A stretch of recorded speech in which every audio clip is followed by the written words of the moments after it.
fight. We don't have to kill. Everybody in the whole wide world really just needs to chill. No, we don't have to fuss, no, we don't have to fight.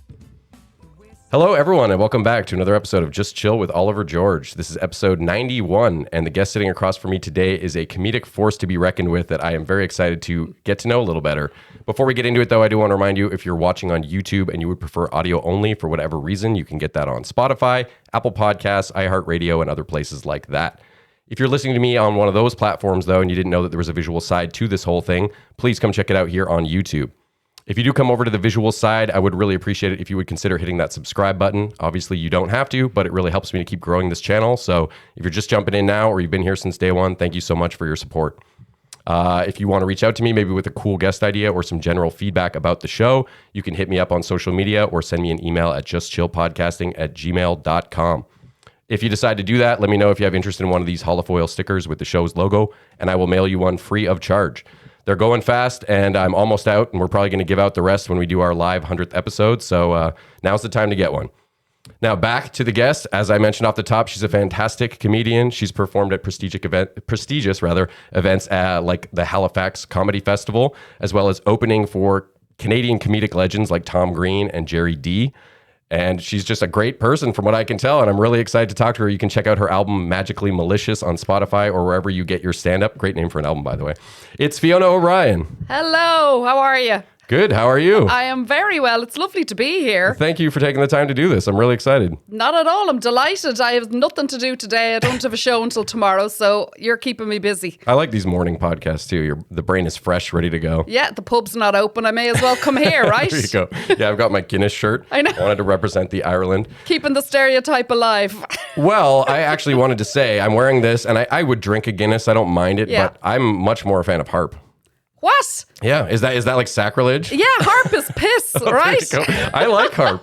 It's affordable and it's decent. Like, fair enough, right? Yeah, but maybe I'm just comparing it to Guinness. I've always found Guinness to be a very acquired taste. Yeah, I'm not mad on the Guinness either, but you can't say, well, I've said it, but when I was pregnant, they recommend that you drink like a pint, half For pint. milk production? It's full of iron and it's really good for you. Okay. So, but I never really liked it. So I would always, if I was in the pub, I'd get them to put some blackcurrant, a little bit of blackcurrant into the pint of Guinness. And it tastes, in my opinion, I'll probably be killed. I'm going to lose my passport for this. Blackcurrant is like a fruit or no? Like a cordial.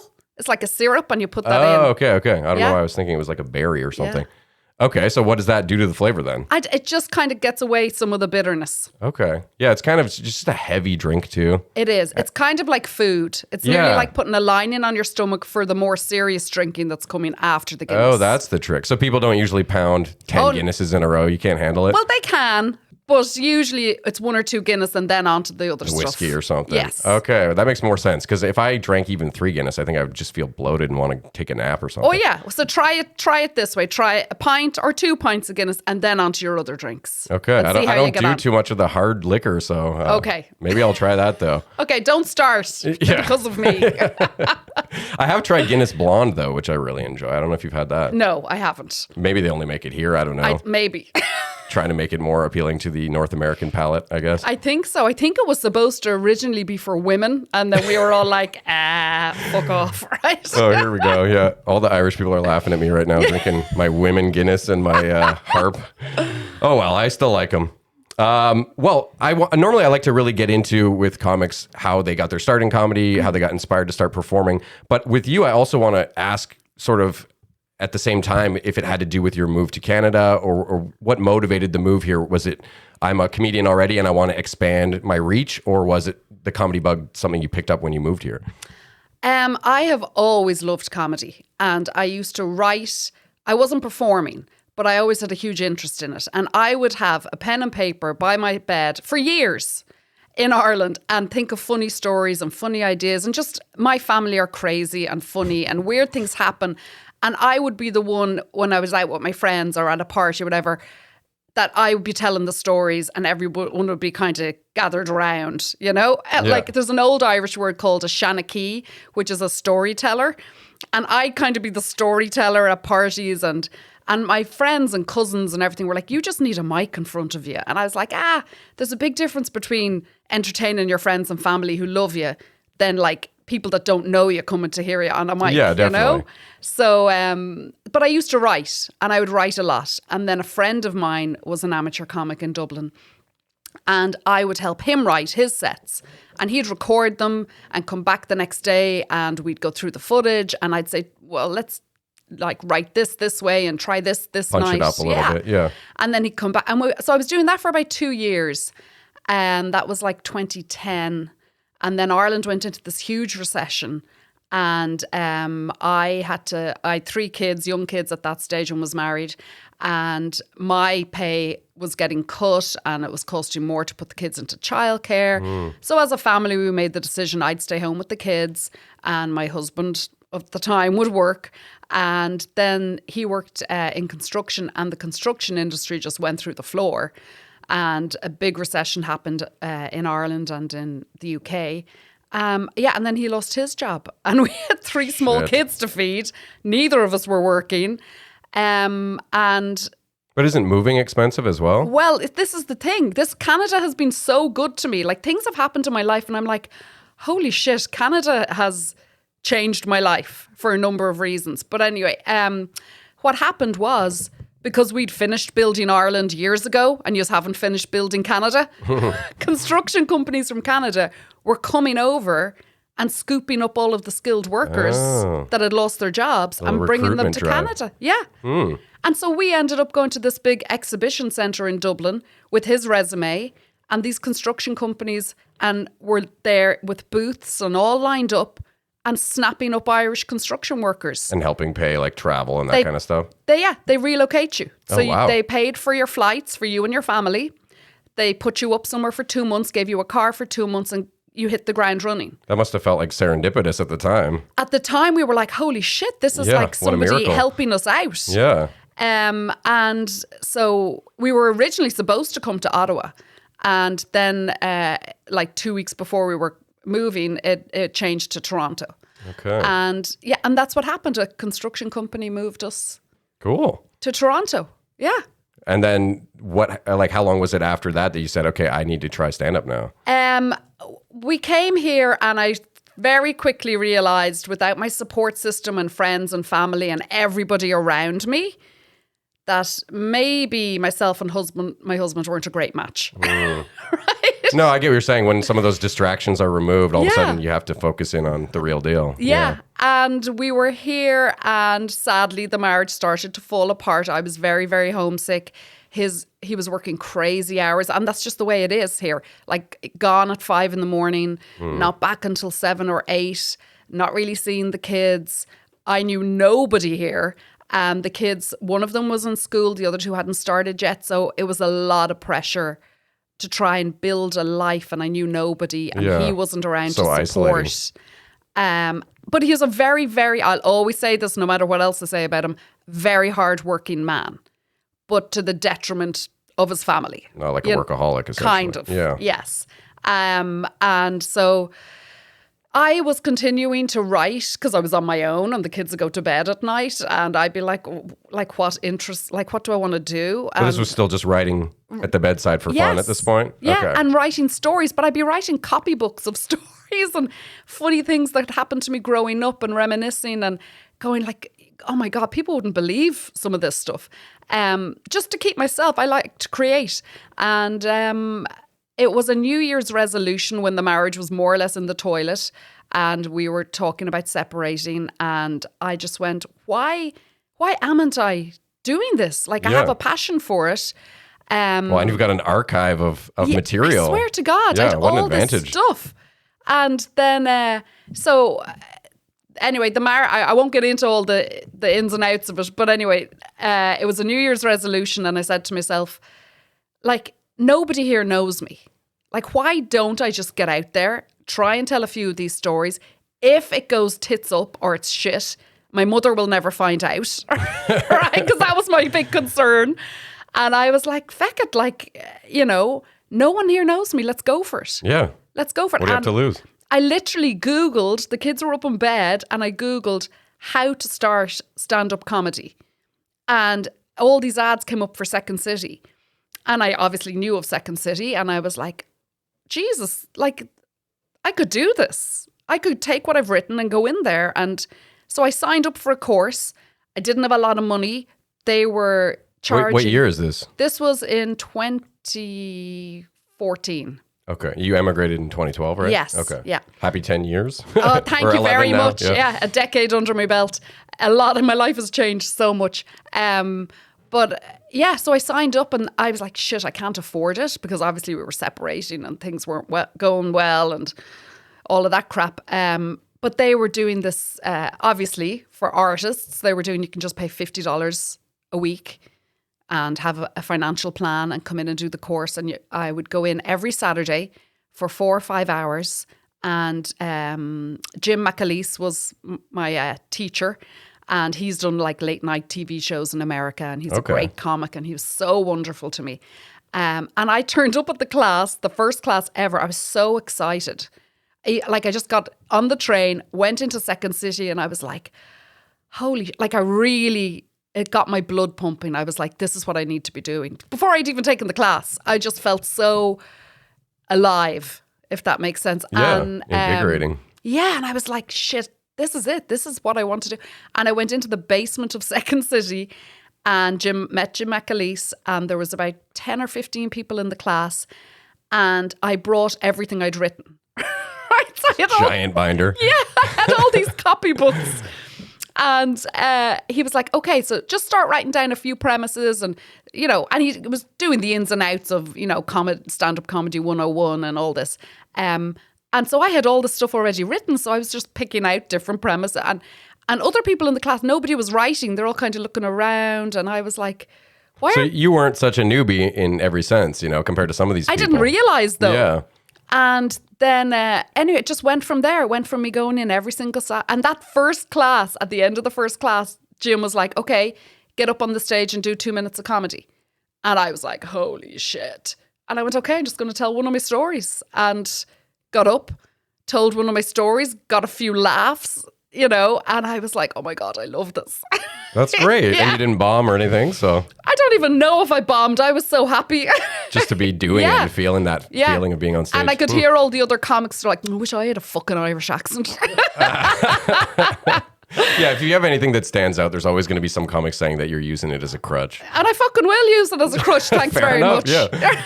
Yeah, well, it's part of who you are. It's part of Yes. what makes you interesting, yeah. Yeah. Especially and to a Canadian crowd. I swear to God, I'm never going back to Ireland. Obviously, I'll go back to visit. But like, funny Irish people are 10 a penny at home, I'm a novelty here. We No, that's live fair, here now. yeah. The kids love it here. And I'm like, well, why wouldn't I make the most of it? Can you indulge me? This is a weird thing that I really enjoy because I find a lot of time you find North American or American, whatever, actors doing accents. But I love hearing people from other places try to do a North American accent. Yes, I do it on stage. I do about a woman coming up to me and talking to me. And she's like, oh my God. Let me tell you a story about the Irish, Oh my God. I don't know why I like that so much. I always find it so entertaining. I guess because you see it the other way around so much more, Yes, yeah. When I was doing that and I started doing it in Second City, and what a huge compliment. Jim McAleese, like, listen, I don't believe this, but Jim McAleese was like, when you do accents, he was like, and when he goes, you remind me of when Richard Pryor does act. I was like, what? Oh, wow. I mean, I fucking love Richard Pryor. Quite the so compliment, amazing. yeah. He's like, but doing accents and making fun of other people's, because I would over exaggerate it. And I was like, Jesus, I'll take that compliment. Yeah. First that comes to mind with me is always Russell Peters. He can do pretty much any accent from around the world. It's pretty phenomenal. Yeah, he is great. Well, I was going to ask you what the stand-up scene is like back home and if you ever go back to visit. So I haven't been involved in the Dublin scene. It is a really big scene. They wouldn't have as much opportunities and places to go to. Obviously, as here, it's so much bigger. My friend who I was writing for, he's still an amateur comic, but he doesn't do it as much as he should be or wants to. He's like a full-time job. It's kind of more a hobby for him now. Yeah. And so I didn't really get involved in the scene. I did perform once back. I was going back to visit. It was actually before my dad died and I'd gone back to visit him. And I just contacted a few different places that did comedy. And And it's so funny because my friend who was the amateur comic, when we were writing back in Ireland before I'd even left for Canada, he kept saying, I've got you a set at the Laughter Lounge, which is one of the biggest places in Dublin to do comedy. And he's like, they said they'll put you on. They said they'll give you 5 minutes. And I was just good Catholic, constantly pregnant. I was like I'm no Rihanna. I'm not going to get up and perform like a, Wow, very topical. massive bump, right? And I was like, no, I was like, geez, like I had the 3 kids within 5 years. And I was like, oh, wow, constantly exhausted. Yeah. Leaking boobs and stitches. I'm like, no. 3 and 5. Wow. That's I know. quick turnaround. Spat them out. And now I'm making the most of my life. Kind of nice to get it all done in that period, though, in the other way. You know? It wasn't planned. Believe me, I didn't go, this would be a great project for 5 years. I just made a few, I shouldn't say mistakes. It happened. It happened. It's just the way things unfolded. Yeah. Exactly. And so I was just constantly either had a baby or was pregnant or recovering from having a baby or raising a baby. Yeah. Exactly. And I just kept saying, no, I'll eventually get to it. I kind of knew in my soul I'd eventually get to it. I just wasn't sure when.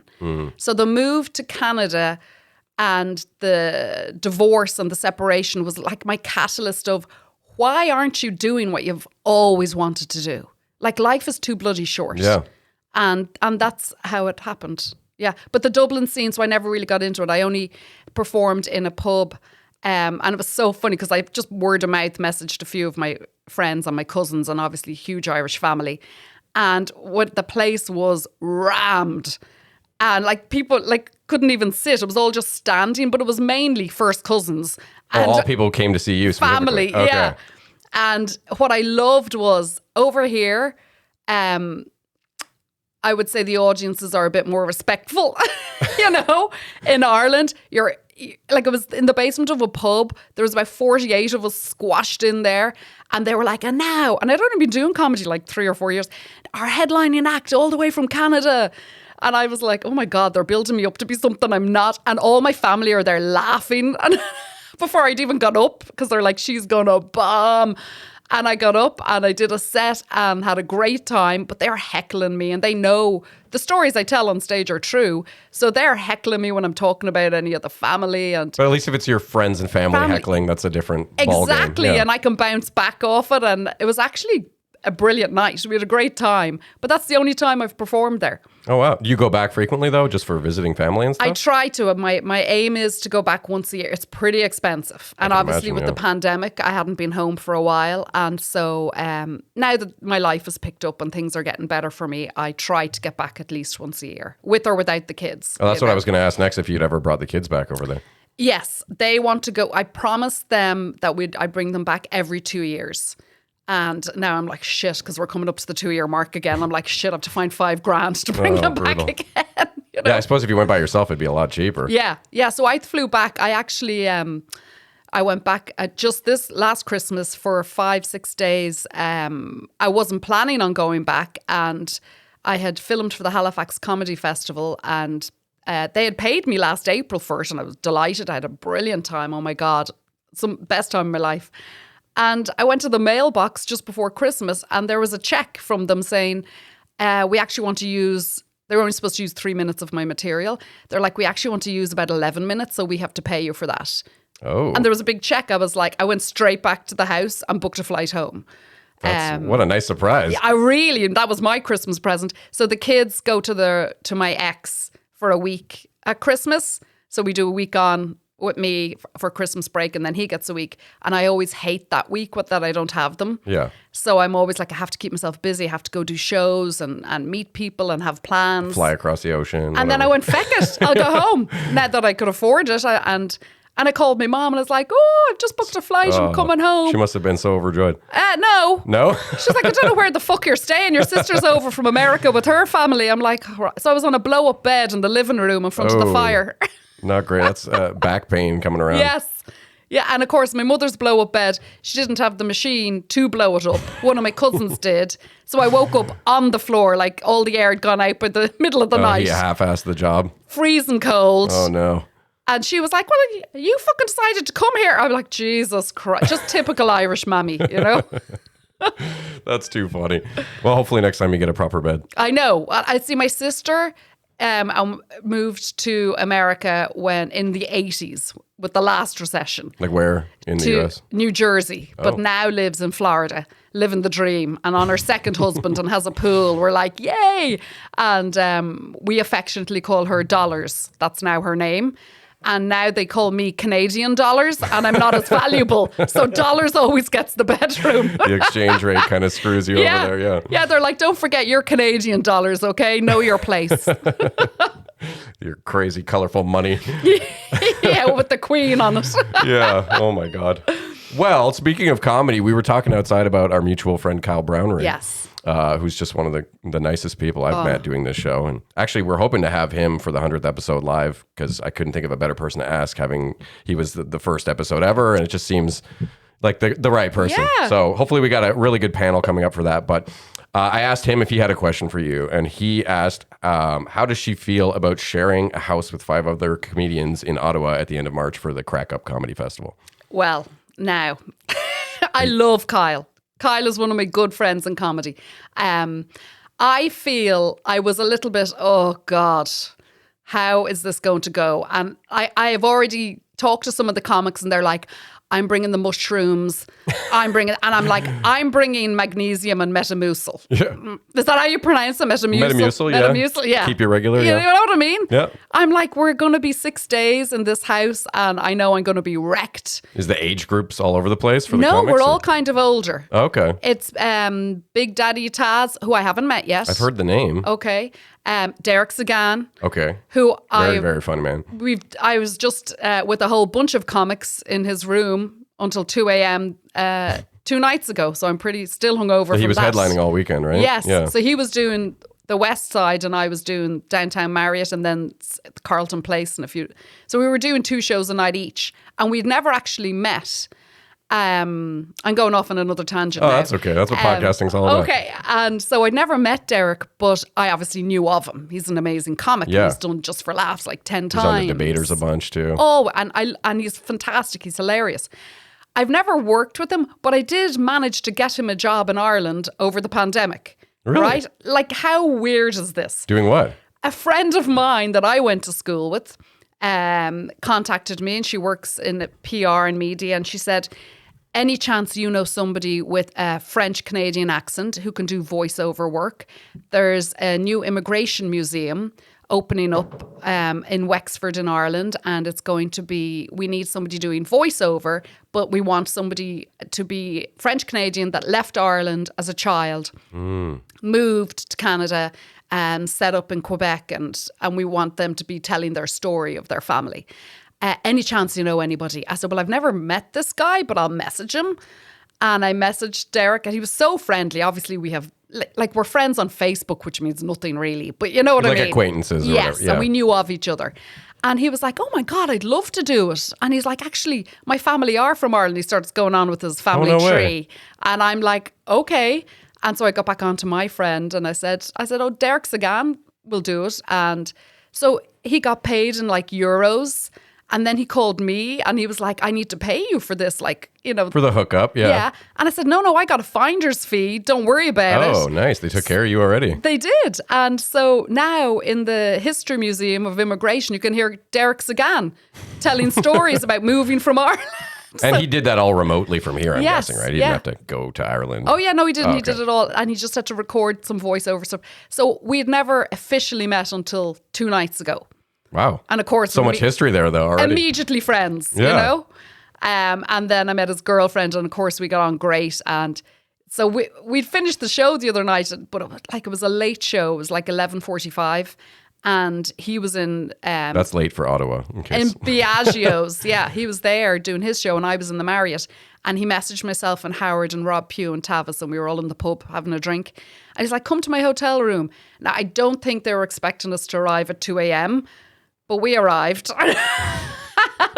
They were all in their pajamas. And we still went in and had drinks. So. Kept him up for a couple more hours. Yeah. Yeah. Well, he started to fall asleep and we were still there. I was like, yeah, we better leave. Anyway, I've completely lost track of where Well, now we you're going were. to be roomies. That's what we were talking about. Oh, yes. So I'm kind of expecting late nights. I'm hoping that we're all a little bit older where we'll all be like, right, I need at least 6 hours sleep or I can't function. Reasonable, yeah. Is Yeah. Kyle one of the people staying Yes. there? Okay. But I'm like, so I know Kyle really well and Lisa Baker really well. Oh, yeah. And I love Lisa. And Jesus, well, do you know what? God love the rest of the house. They have to put up with me and Lisa Baker talking for 6 days. Right? Yeah, you'll be fine. Yeah, massive clashing accents all over the place. So I'm wary, but I'm hoping it goes well. I think we're all old enough to be respectful. I mean, it sounds like there's only one person you don't actually know, so that bodes well. Yeah, I've never met Big Daddy. I've heard he's lovely. And then Kyle, I said, Kyle, you're definitely staying in the house, right? And he was like, yeah, I might stay with friends. I'm like, no, you're staying in the house. Because his folks live here. Yes. Yeah. Yeah, he's originally from here. Yeah. And then the guy who's putting on this festival apparently always puts you up in great accommodation. So apparently it's going to be a big, huge, fancy, lovely place. There you go. Everyone will have their own area at least. Yeah. I don't think I'll be on a blow up bed or anything. I'll get treated better than I do by my mother in Ireland. Right? Yeah, that's true. At least you'll have a proper mattress. Yeah. So I'm looking forward to it. It's going to be fun. I have all these experiences now in my life and I'm like, this is so cool. This is just so great. It's so cool that you followed a dream that it seems like you kind of always knew was there, but you didn't Yeah. really acknowledge it.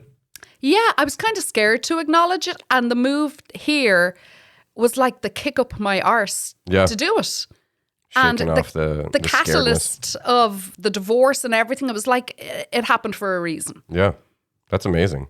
I do want to talk to you about family stuff because Yes. I know it's a big source of your comedy. And I also have one teenager now and one she just turned 12, but she's going on 16 already. Yeah.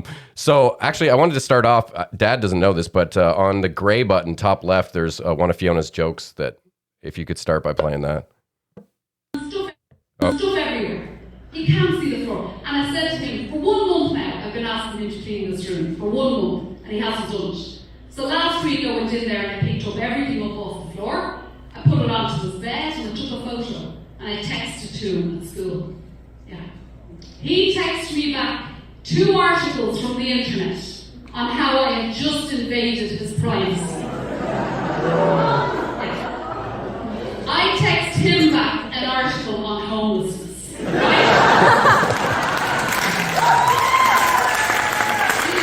I just thought that was a great joke, and I wanted to start things off with that because it made me laugh really hard. Okay.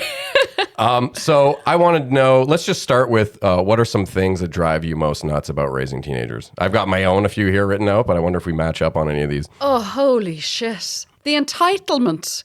And compared to what I grew up with as a teenager, but it's a different world for them now. And And it makes you feel old just saying that too, right? Holy You don't know what shit. I dealt with when I was your age. Yeah, I and hate when- saying shit like that. and when I say that, to, oh yeah, we know you to walk to school with no shoes. Yeah. Backwards. And I'm like, holy shit, that's stuff my parents would have said. to Exactly, me. yeah. It instantly makes you feel old. Yeah. Teenager, it's a different world now. You've got the whole social media thing. And I'm just so worried for them. And I try to make sure they're protected and I worry. And every night I'm like, please keep them safe and happy and healthy. They're my 3 things I want for them. Yeah. I'm pretty cool. Like we very, very relaxed how we talk to each other in the house. Very, we're an Irish family, so I don't mind if they curse. I don't Yeah. mind if they say something inappropriate. We'll talk. I'd rather they did it at home with me. I may allow, I probably shouldn't say this, a daughter have, some drinks with me and, Well, I was just going to ask ages, but if you don't want to get too Oh, yeah. specific. Well, as long as they don't get in trouble. But she's nearly 18. There you go. And she then, can go to Hull. And then my son is 15 and then my other son is 13. Okay. And All teenagers, wow. yeah, holy shit. But like, I swear to God, as stuff is happening in the house and they come up with stuff, I literally am typing it into my phone. And they're like, are you going to use this on stage? And I'm like, yeah. And they're like, Maybe. yeah, well, we need to hear it first. And so I always run everything by them first. Oh, well, that's nice. I would actually never take anything on the stage and expose them like that because in reality, they are the most important people in the world to me. Yeah. Those 3 are the most important and the people who I love the most It's in not the worth world. fracturing a relationship. No. Yeah. And I adore them. And I always wanted to be a mom. So I don't want to mess things up after getting this far by me pursuing a comedy career for me. Yeah. And using them. So I always say to them, are you okay if I talk about this on stage? And they laugh. And they're like, well, let's hear it. And I have to perform it for them first. And they are my biggest critics. And they can veto anything that they don't like. They'll rewrite stuff. And they'll be like, why don't you put, like my gay son, I was doing a joke and I said, what about this? And he was like, I'll just stop you right there. He's like, only old fat gays like Barbara Streisand. He's like, my generation are Swifties. I'm like, okay, rewrite into Swifties. Oh, like Taylor Swift? Yeah. Oh, okay. I didn't know she was a huge gay icon. Well, apparently Swifties and Nicki Minaj is his big one that he adores. So they will help me rewrite stuff. And they're like, is this going to make us money? Can we go to Florida again if you do these jokes? I'm like, They're trying to leverage it. Exactly, potentially, yeah. So, well, what you were saying about like running by them does make sense, especially with the social media world, because even if their friends aren't likely to maybe watch their mom's stand up or whatever. They do. Well, there you go. Just the fact that it could happen. Like back, 20, 30 years ago, you could do jokes on stage and be pretty sure that they stayed in the room, Yeah. And I'm very aware of that. Somebody could have a phone out and record. And or I'll put stuff up, but I'll always make sure they're okay with it.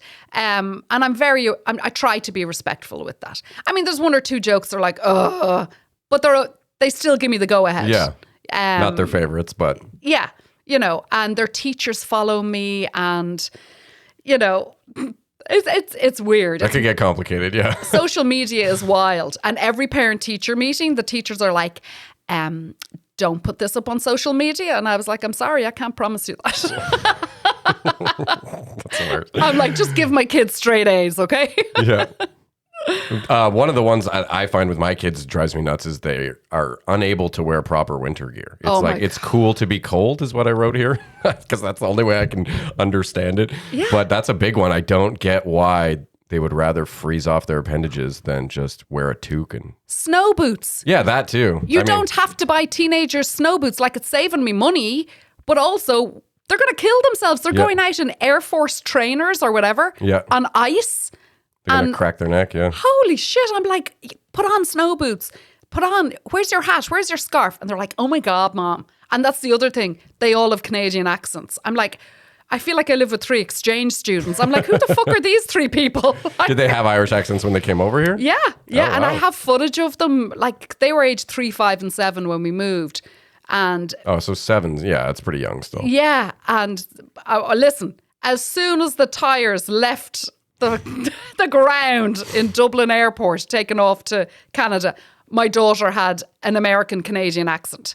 She'd been prepping for a while. She had been watching all the TV shows, and she's like, oh my God. Ah. I wonder if they went back to Ireland, do they maybe get a little bit of the Irish accent coming back? Or they will use the terminology and like say, I'm going to the shops, or can I have a packet of crisps, or can I have Okay, so little bits of it. Yeah, they wouldn't call, like over here you called it like chips and soda and all of this. Or we call it pop in Canada. And pop.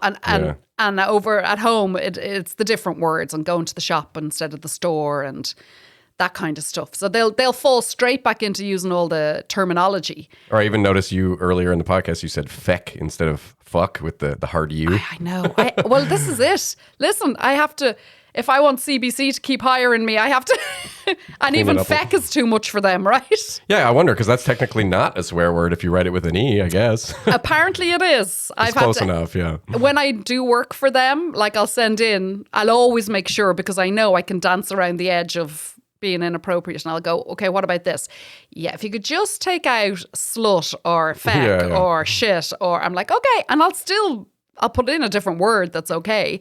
But, you have to be respectful to whatever audience is going to be listening to you. Well, there's, I think, much more acceptance for vulgarity in Europe from what I've gathered, or at least in the UK. Because I remember one time we went on vacation to Florida when I was probably about my son's age, probably about 14. And we met up with some family that you guys knew, my dad's friends, and they had kids that were like 7 and 9 or something. And they were saying feckin' this and feckin' that. Oh yeah. It was at my age of 14 even, I thought, like, wow, look at these guys go. I know. And I'm obviously guessing this podcast is over 18s or whatever.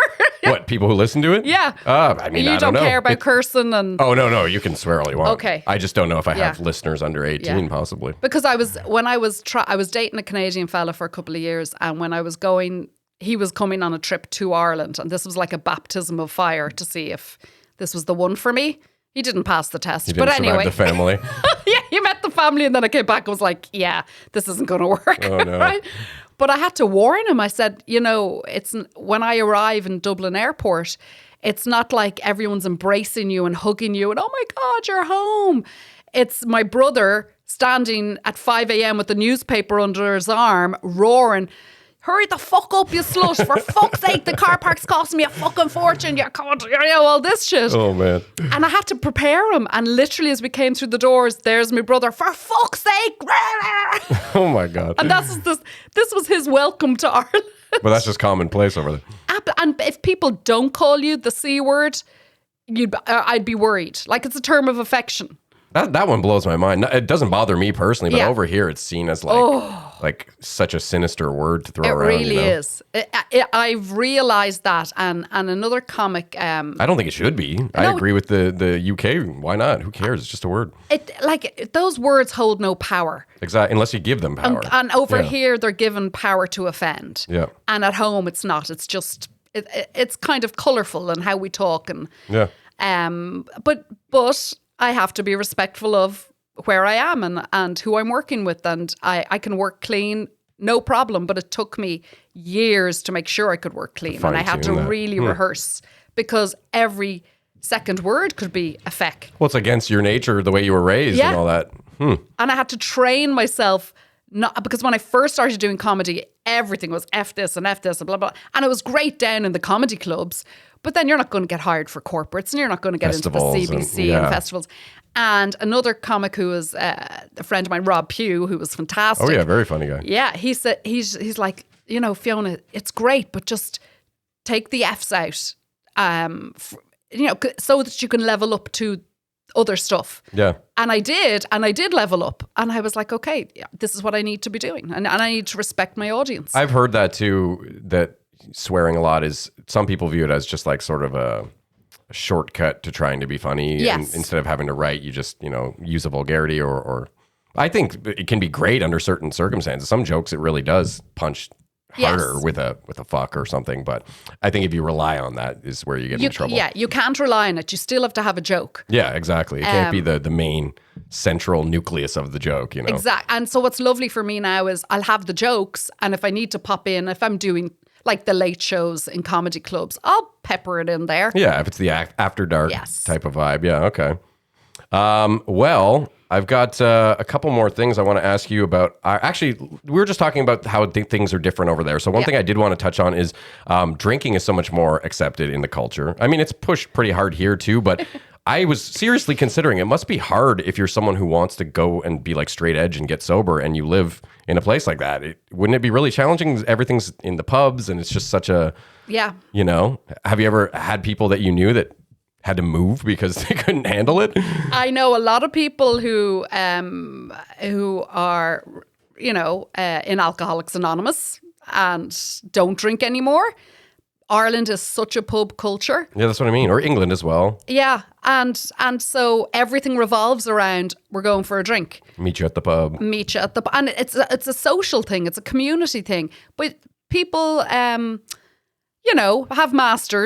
have been able to say, okay, I'll meet you at the pub. I just won't drink. And so it has changed. It's still very much a drinking culture. I find now when I go back, I'm like, holy shit, guys! Like I'm the like brakes. a lightweight now, And even when I go out for dinner with all my girlfriends and my school friends, and every second word is fuck this, fuck that, and pounding drinks, and I'm like, holy shit, I'm out of practice, Well, you got some distance away from it, so it really Yeah. strikes you more now. Yeah, and also I'm doing shows all the time, and I'm driving to everything, so I don't drink really.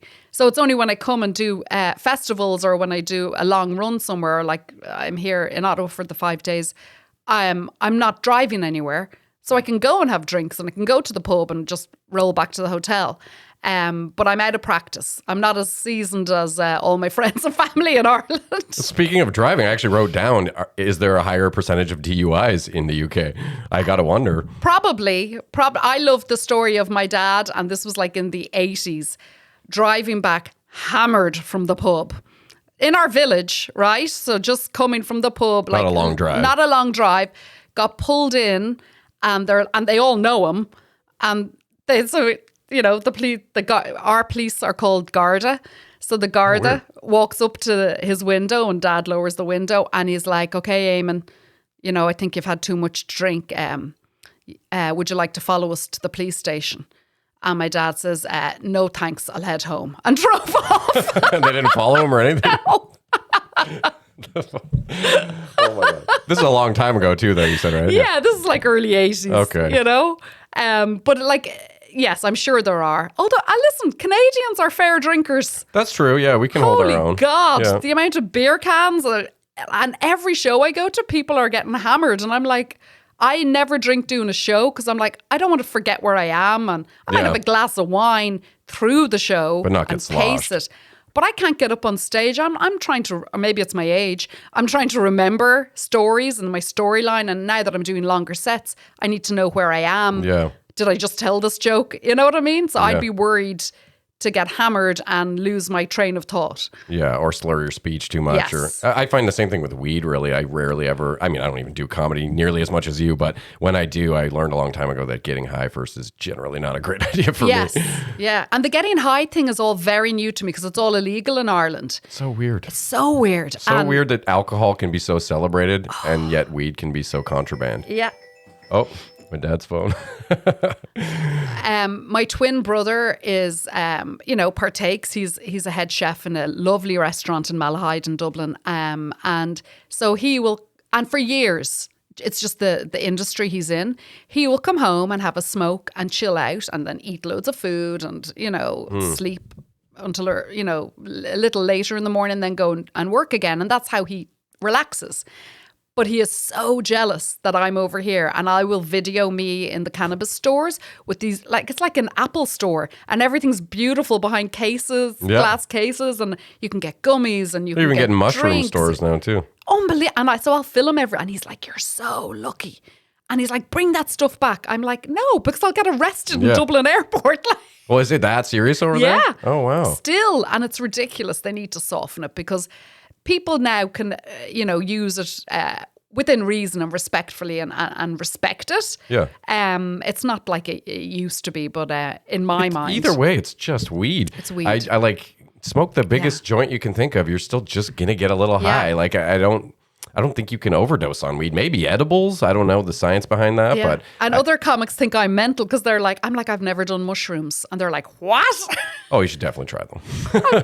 Definitely should try them. I know. So maybe when I'm in this house for 6 days with comics, I might experiment with Maybe. all the drugs. Yeah, I don't know if that'd be the best place to try it. I would say if you're going to try mushrooms, do it in an environment that you find very comfortable. And In bed? I like to just watch funny movies if I do that. Yeah. Because I don't want my mind to race too much or go on some spiritual journey. Like I've tried those things before, meditating and stuff, and that can be a fun experience. But I like to just honestly laugh my ass off. I think that's the funnest. Yeah, I've only started experimenting with weed, and it's a whole new world for me. And it's when I don't have my kids, and if the odd night I don't have a show, I'm like, okay, I'm gonna try something. You had never smoked even like as a teenager or anything like I was that? too busy drinking. Well, fair. And probably afraid of the law, like you're saying. Yeah. And it wasn't readily available. Like it's still, meeting a guy down an alleyway Oh, yeah. if you need to get stuff. So I was just not into it. I was busy drinking or riding boyfriends or, do you know what I mean? So I just never got into it. But now, at this tender age, I'm like, I'm going to try. And it's lovely. Yeah, it can be great if you get a good strain, that really matches with you. It's like, I know people probably think I'm like an idiot. I'm buying like all, the government stuff and it's all probably really like, and comics laugh at me. I'm like, so I know I can handle like 2 milligrams. And they're like, what? It's like a baby dose, yeah. But in experimenting with weed, I'm at the baby stage. You don't have that tolerance. Yeah, that totally makes sense. Yeah. It's Now- better to take not enough than too much, for And sure. this is it. I don't want to lose it, and then be total. It's for me, it's more just to stop my mind and relax and chill out. And and so I'll take a little bit when I don't have the kids and watch some funny stuff or just relax I'm really enjoying it. Yeah, you can get some strains that are just really physically make your body feel so Oh, yeah. I couch lock am and melting into the relax, couch. almost like Yeah. you're getting a massage or something, you know? But I swear to God, I have this rescue dog called Nutella, chocolate I wrote lab. that down here. Oh, do you? Oh, and I love her so much. And I got her 2 years ago. And so she's company for me. And I actually miss bringing, like, even though the hotel here in Ottawa is dog friendly, you can't leave the dogs over in the hotel, like if I go out to work. Yeah. And I saw Tom Green in Yuk Yuk's and with Charlie, and I was like, oh, I want to bring Nutella with me to Ottawa. He was like, just bring her. And I said, yeah, but like, I'm not Tom Green. I can't bring my dog up on stage and everywhere with me to do shows, right? Well, you could ask. No. Depends on how she behaves, I suppose. She's a very good girl. She's a very good girl. But anyway, I swear to God, every time I do weed, she parks herself in front of me and just stares at me. They have a sense. Yeah, and I'm like, what's going on? Like, usually she's in her bed snoring, and she's a really bad snorer. Every time I take weed, she's like, bing, right at me. And I'm like, was she like a sniffer dog? Yeah, it's like a wherever cop she came vibe. from. And she just stares at me like disapprovingly, like my mother would. Oh my God. I mean, I still find it mind-blowing that there's countries that are so strict on weed. I do find it's always countries where alcohol is really celebrated too. Like, we just got back from the Dominican, and that was a big thing for me. I had to not smoke weed for a week. Which Really? is, you know, I have a medical card and all that, so that still was not good enough. They said, no, don't bring it, don't risk it. You'll get thrown in jail for 5 years, you know. Wow. So we drank a lot instead and whatever. I had some pretty vivid dreams. I don't know if you know about that, but when you're a pothead or stoner or whatever you want to call it, and you stop all of a sudden, you start having these really vibrant, vivid dreams that I think it's because the weed neutralizes some part of your sleep cycle. I don't know what it is, but I've heard this from many people that have corroborated what I experienced, which is just these lifelike dreams that are just crazy. Wow. Yeah, it's a very weird experience. I have crazy dreams all the time anyway. So I'm wondering, well, I don't think I'll ever have enough time to get myself to become a pothead. Do you know what I mean? It's funny. When we got back, I was like, hey, maybe this is the start of a new chapter. I haven't spent. It was like the next day, right back on it. I don't know. It's so many more years of living that way that a week was not long enough to shut that out of my psyche. And do you write down all these dreams? No, not really. I told Kelly a few of them when we were on vacation. Yeah. If I had a really weird one, I don't remember them now, but it was really, really intense. Wow. I Yeah. love all that. I always have crazy dreams, and then I have to look up. I had a question for you actually in my random question yeah. section. Just what's one of the weirdest dreams you've ever had? We can jump to that. Why not? We're talking about it. Oh God. Or if there's one that stands out. I'm trying to. I have had this recurring dream, and I've looked it up, that I am in a massive city, and I'm lost. Right. I have a similar one where I can't find my car. Oh, okay. And I don't remember where I parked. I've had that a few times. So that just happens to me in real life.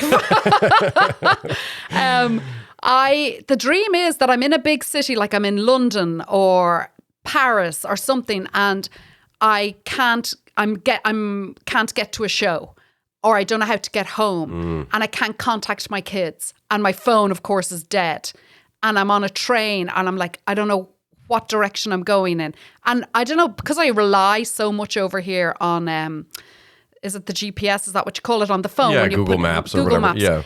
Yeah. Like, that's how I live my life. I mean, Canada's huge, and people book me for shows. They're like, can you come? Yeah, no problem. Get into the car, put it into Google Maps, and off I go. So if I lose Google Maps, I am fucked, right? So this dream is obviously an anxiety, and I keep having this recurring dream that I'm lost in a big, huge city. And I can't find my family. Have you looked up what it means and all that? I think it's just anxiety, and probably I should do more weed. That's what it's telling Or me. get to know the city and really memorize where everything is. Yeah, that's too much for me. No. Or just charge my phone. Always remember to bring my charger. That's also somewhere. a solid plan, yeah. Yeah. Okay, well, I have a few more Irish questions I want to Sure. ask you. First of all, I want to give a shout out to this one guy. His name's Gary Cunningham, because he always is the first to comment on any episode I put up. And he's from Ireland, Dublin, I believe. I've texted with him a couple times. Okay. So just thank you for always supporting the show, Gary. I know a Gary Cunningham. And Weird. He's got a YouTube channel called You Are Enough or something like that. Okay. No, I don't think it's that. He'd be an older guy. It's probably a fairly common name, Cunningham. I don't know. Might be. That's very true. Sounds like an English name, isn't it? Cunningham? Oh.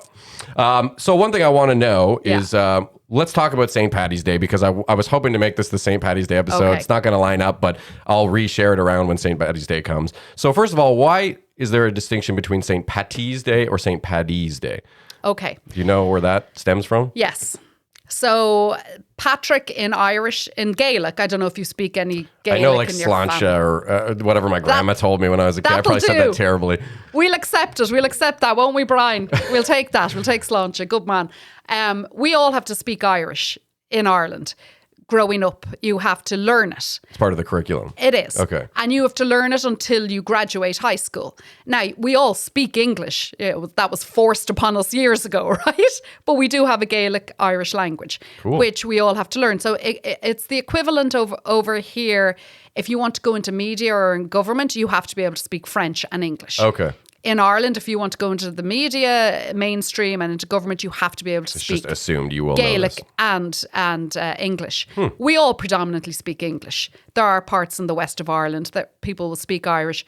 And when we're teenagers, we get sent off during the summer to Gaeltachts, which are summer schools where you can only speak Irish. Oh, wow. It's about preserving the culture. Yeah, exactly. And it's lovely to have this little secret language. I love it. Are you still fluent? I can speak a good bit of it. And I love if I ever meet another Irish person in the pub and we can secretly talk about everybody in the pub. Can you give us a sample? Can you say, my dog stares at me when I'm high? I can't say that. No, okay. I could have a conversation. Well, I could. I was, Tá my madra fake. I don't know what high is. But anyway, Whatever, though. dog That's is madra. Madra, okay. And so we have a whole language. And so where the paddy comes from is the word Patrick. The name Patrick is Pádraig in Irish. It's P-A-D or A-I-G. So it's a Nave Pádraig, Saint Patrick. And so the paddy comes from the Pádraig, the P-A-D. Oh. So we would say Paddy's Day. There's a few names like this, though, right? Isn't James is like Seamus? Yes. Okay. Yeah. And there's another one I'm trying to think of, too, but... So okay. so it's the Irish version of It's the spellings that get me sometimes. Like the first time I saw Siobhan spelled out, I went, okay, there's no hope for this. You know, right? Oh, listen. Why? How did they spell that?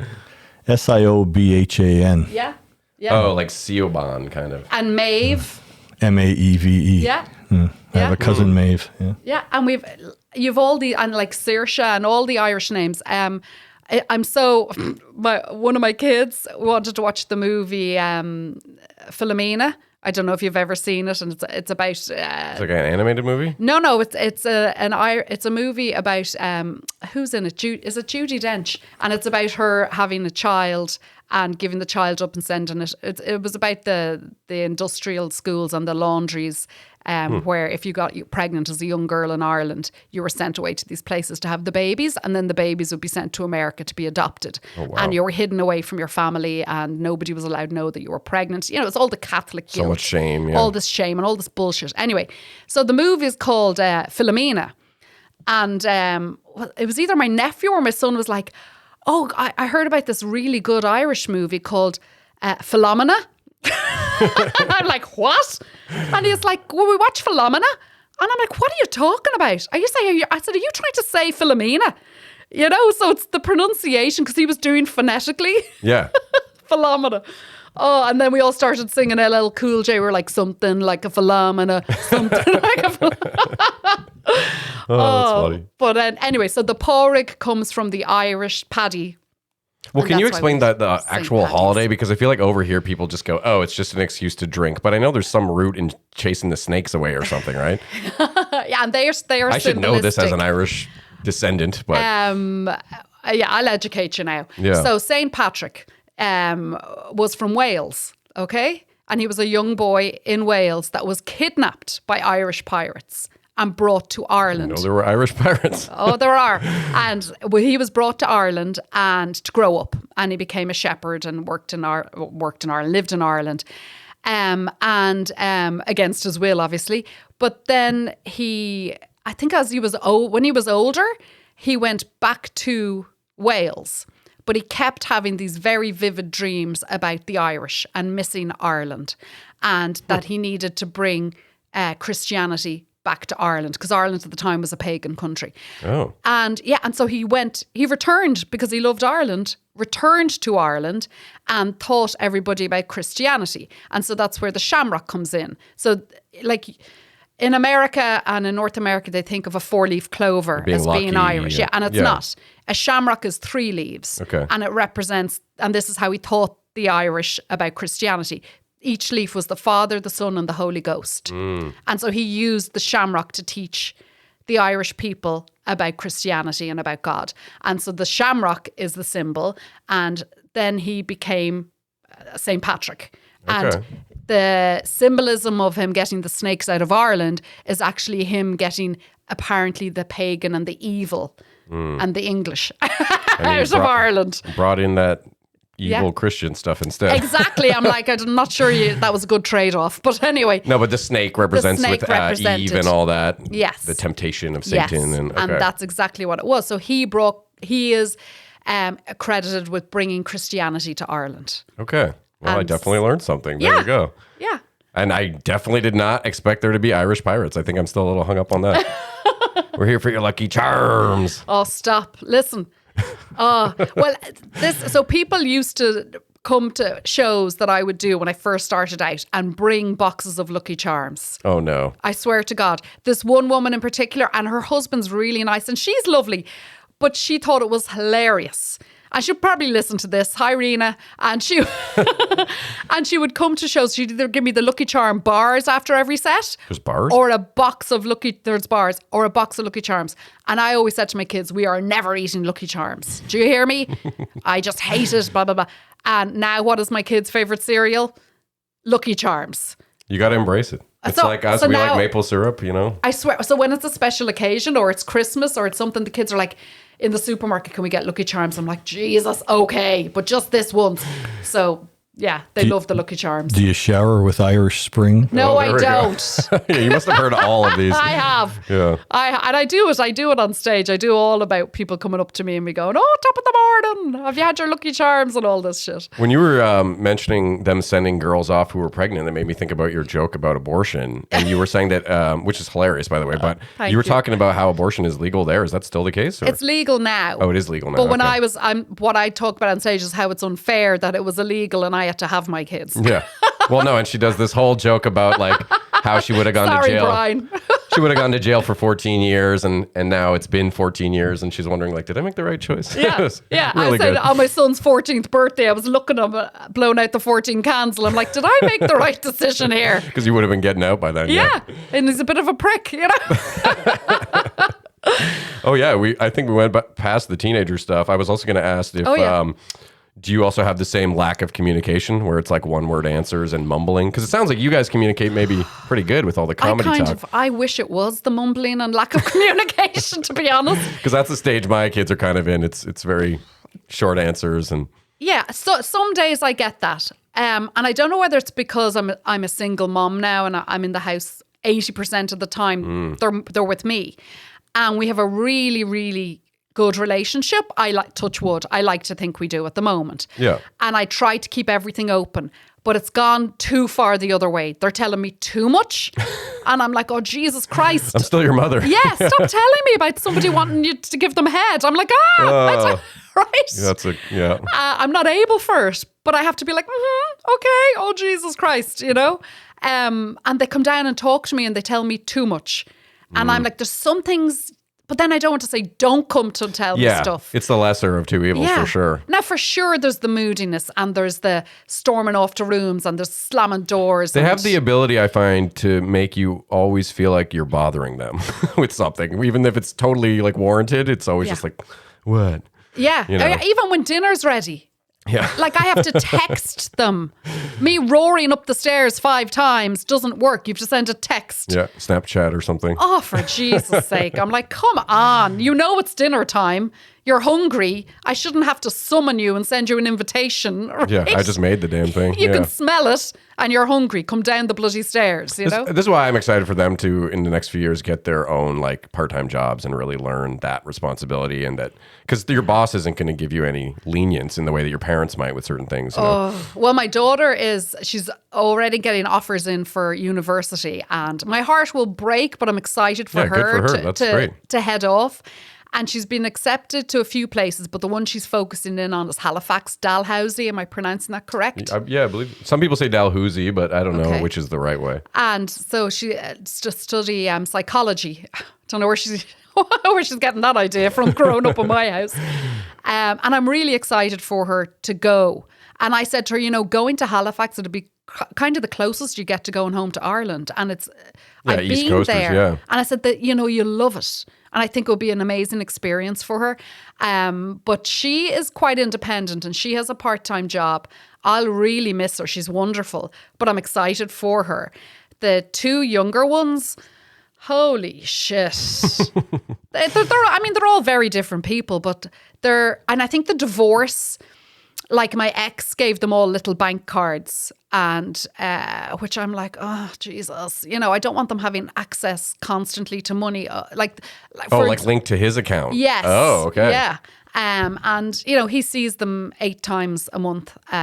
He's a very hard worker and he provides, and all that kind of stuff. But anyway, he gave them bank cards, and it bothers me to no end that my son, I wasn't letting him have dessert. He was just being a little shit, and he'd had his food and I wanted dessert. And I'm like, listen, you've just had, cavities filled. Let's cut back a little bit. Just have desserts at the weekend. Yeah. We'll compromise. Then the doorbell rang, and I opened the door. He'd ordered himself a fucking McFlurry. One McFlurry. Just like Uber Eats. On Uber Eats. And then there's a one McFlurry sitting on the fucking doorstep. Oh my God. And I said, I cannot believe, he would have spent, what, $14? Just on delivery, yeah. And I said to him, do you understand that a man had to leave his warm house in the snowstorm and drive to McDonald's and pick up one McFlurry and drive it to... I'm like, how entitled are you? I was so disgusted with them. And also, I wanted a McFlurry. At least get fucking two, right? You bastard. But anyway. That's hilarious. But yeah, it's a different world for teenagers. Everything is at their fingertips. Yeah, it drives me a little bit nuts. That drives me nuts. And kind of, can I have this? Can I get this? Oh, my friend has this. And I'm like, Jesus Christ, I mean, I'm guilty of it too. I think we all are, about staring at our phones too much. Oh, yeah. At least I actively hate myself for doing it. Whereas the kids just embrace it fully and they just love it. I don't see any kind of pullback from them. They would live on their phones all day if I gave them the option. Yeah. Well, I say to him, the youngest guy, he loves his phones or his DS or whatever. And he's really creative, an amazing artist. He wants to go into animation. And I think he's going to be fabulous at it.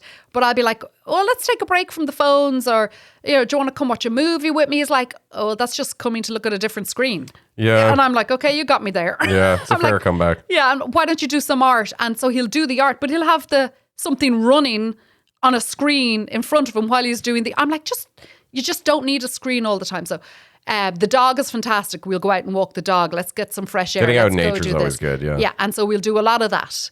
And then they and then straight back to the screens. Yeah, it's crazy. But I mean, I can't even blame them when you think about it. We do it too. Well, and we're all being programmed by all these apps and TikTok. Yeah, I've seen some articles about how really messed up it is from people who are like neurologists and stuff, talking about how it's, it's this little dopamine machine that we have in our hands. And totally. I saw this thing about how there was a big breakthrough for these social media platforms when they realized, like Facebook back in the day, you used to have to load and click here and something would load. But when they figured out the scrolling, that was sort of intrinsically linked to the same thing that appeals to us about slot machines. Like, oh, I'll just keep going and maybe the next thing will be the thing, So as long as you can keep aimlessly scrolling, eventually something will come along. So it's messed up to know that. It's messed up, but it's also a really valuable tool. Yeah. Like, I started TikTok mainly to piss off my kids because they told me I was too old. And I'm like, excuse me? Yeah. So I immediately started like a challenge. A TikTok account. And now I have like about 59,000 people following me, which isn't a lot of people in reality of TikTok, but to me it's a lot of people. That's a lot, yeah. And I'll put up a video once a day, even just if it's shit. You just need the consistency, and people check in to see if you're there to say something. And my kids are like, oh my God, you keep coming up on all my friends' For You pages, and you keep, all my friends are following you, and my teachers are following you. And I'm like, it's fun, but it's also a really valuable tool. The shows I've been doing here, women are coming up to me and they're like, I follow you on TikTok. I couldn't wait to come and see you. And you're getting a fan base, and people are able to watch you there and then come and see your shows. So it is a really valuable tool if you use it properly. Yeah, very There engaging. is also another side, I just like that you can go to your kids who said you were too old for TikTok and say, well, almost 60,000 people would disagree. Exactly. And they're like, yeah, but who are they? They're probably bots. Or Oh, God, come on. Yeah. They're just jealous. They don't have that many followers. Well, they're like, they're just old men. I'm like, I don't give a shit. I'll take it, yeah. I'm getting up there. Now, I have put out, I made a video the other day on TikTok, and this may come back to bite me in the arse. I was like, I'm in residency in the Marriott downtown. If anyone wants to send me a Valentine's Day, leave it at reception at the Marriott on Kent Street. And people are messaging me going, you may regret this. Yeah, you might get some weird packages delivered. Yeah, well, the reception at Marriott will have to deal with it. Yeah, I suppose. Yeah, they can vet anything before it gets up to you. Yeah, I hope they're not going to call me and go, there's like a psycho man dressed up like a clown. There's a box that's vibrating for some reason. Yeah, come down and collect it. Yeah. So I'm actually really interested to see if anyone, I'm not looking for anyone to, but I just thought it was funny because you can interact with people on here, and that people actually showed up to my shows and come to talk to me, and they're thrilled and take photos. And I'm really touched by that. Yeah, that must be such a magical moment when you meet someone like that. It's amazing. That blows my mind. Wow. And I was actually going to ask you, because you're doing the Valentine's show tomorrow at Yucks. Yes. Do you have a Valentine this year? I don't. No? I don't. Well, there you go. I have my dog. Maybe you'll meet someone at the show. No, I don't want to. Those days, you know what? I was married for 12 years. Good run. As I say to the kids, listen, I have been riding for 30 years. I'm exhausted, right? I've had enough experience. And my poor therapist, she's like, yeah, we really need to look at why you don't want a relationship. I'm like, do we? I've tried it. I've had lots of boyfriends. You have zero interest? Marriage, zero interest. And I don't know whether it's a phase I'm going through. I dated a Canadian guy for nearly 3 years. About a year and a half after the marriage ended, I met this guy. Really kind, very nice, very loving and caring person, but it wasn't meant to be. And we both wanted different things out of life, and we broke up. And I was heartbroken over it, but I needed to break away from it. And it took me a long time to recover from that. And then I just was like, right, you know what? I get a dog for company.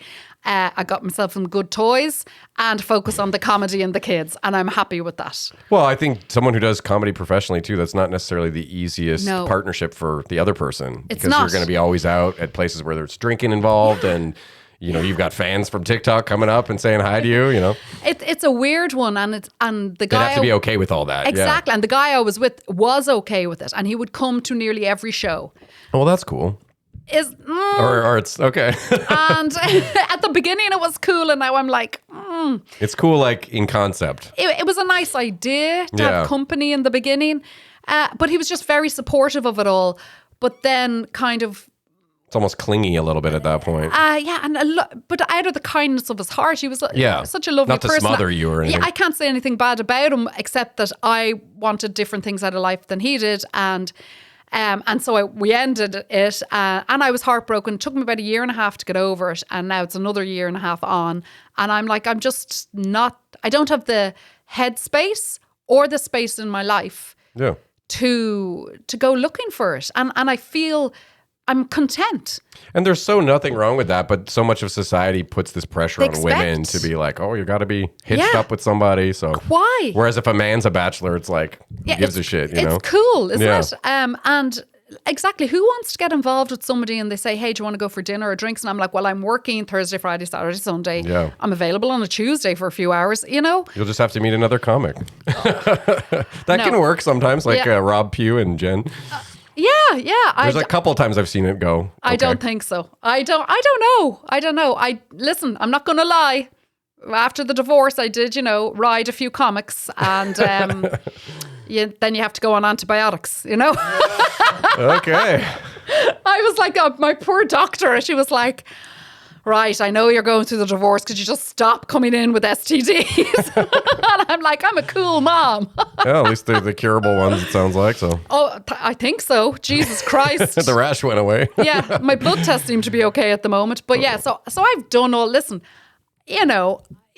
I'm 48, and I have been around the block. And even though people consider it old, I'm kind of like, I'm only getting started. I'm only doing comedy 9 years. I would have given you early 40s. It's Botox. Thank you very much. Yeah, Jesse Reynolds hooked you up with that? Or? I swear to his Botox is fabulous. No, he talked about it on this show. Yeah, he's a big proponent of that stuff. Yeah, I know. And people, like all these people on TikTok, oh my God, you've got Botox. I'm like, who are you, the Botox police? Who gives a shit what I put into my face, right? Yeah. I think people overdo it. it. Certain celebrities, you see the train wreck ones where they just can't say no and they just keep. Well, I can't afford to do that. I probably would if I could afford it. Well, in those really bad ones, it's probably a combination of like facelifts and other more serious procedures, Yeah. But like Madonna, look at Madonna. Oh, Jesus. and I'm a huge kick her while she's down. I'm a huge Madonna fan, and I'm like, someone get the EpiPen. That's all I could think. It's kind of looking a bit rough, but I love her, and she's so wonderful. For me, I started it a couple of years ago just to freshen myself up and feel a bit better, and I'm like, is it something I want to do? I'm going to try it. So I've tried it a couple of times, and I am like, if you want to do something with yourself, do it. Yeah, it's no one else's business. You don't else's have to business. answer to anybody. Yeah, fucking I hope I'm not going to go too far. I don't want to, I think the older you get, the less natural it can look. Maybe I'm wrong. I don't know a lot about Botox, but I imagine if you're 75 and you do Botox, it probably looks out of place. I don't think it's so much the Botox. I think it's when they start getting these injectable fillers. Yeah. That's where things go sideways. I can't afford them, Brian. Yeah. Wait till you see me when I come to do the podcast next year. You'll be like, who's this? I'll be like, the career's going great. Yeah, she's on the up and up. Completely transformed. Boob job, fillers, massive lips. Well, I hope not. No. I don't think I go down that. Listen, I've had my kids. People are like, would you ever get a tummy tuck? Would you ever? And I'm like, I have had 3 cesarean sections and recovered and gone through the recovery of those surgeries. Why would I inflict that shit on myself? Yeah. So yeah, I don't think I go down the surgery route. Yeah, elective surgery always seems weird to me.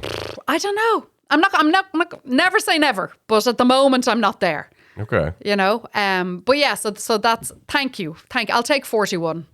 Yeah, well, I mean, hey, you gave me a similar compliment earlier, and we're just being too nice to each other now. Yeah, we're all just blowing smoke up each other's asses here. Well, I wanted to talk to you about if there's anything that you really miss about back home, and also just things that you love about Canada specifically. What I miss about back home, and I found this really difficult to get used to when I first moved here, was the sense of community, and it's a smaller place, and if you at home, everybody knows everybody. And that can be a blessing and it can be a disaster, a curse as well. And everyone's very friendly and everyone makes eye contact and everybody will chat with you. And if you're standing in line in the shops or in the store, somebody will chat with you. Or if you're walking up and down a street, somebody will be like, oh, hey, how are you? Even if you don't know them. And you can chat with anybody and everyone's very friendly. This is what I've heard about the east coast of Canada as well. Exactly. I loved Halifax. It was great. And so when we moved here and we started renting, we were supposed to move to Ottawa and I'd done my research there. And then next thing, 2 weeks before we moved, it got moved to Toronto. And I was literally at my kitchen table in Dublin Googling where is good to raise kids in Toronto, and everything kept coming up Burlington and Oakville.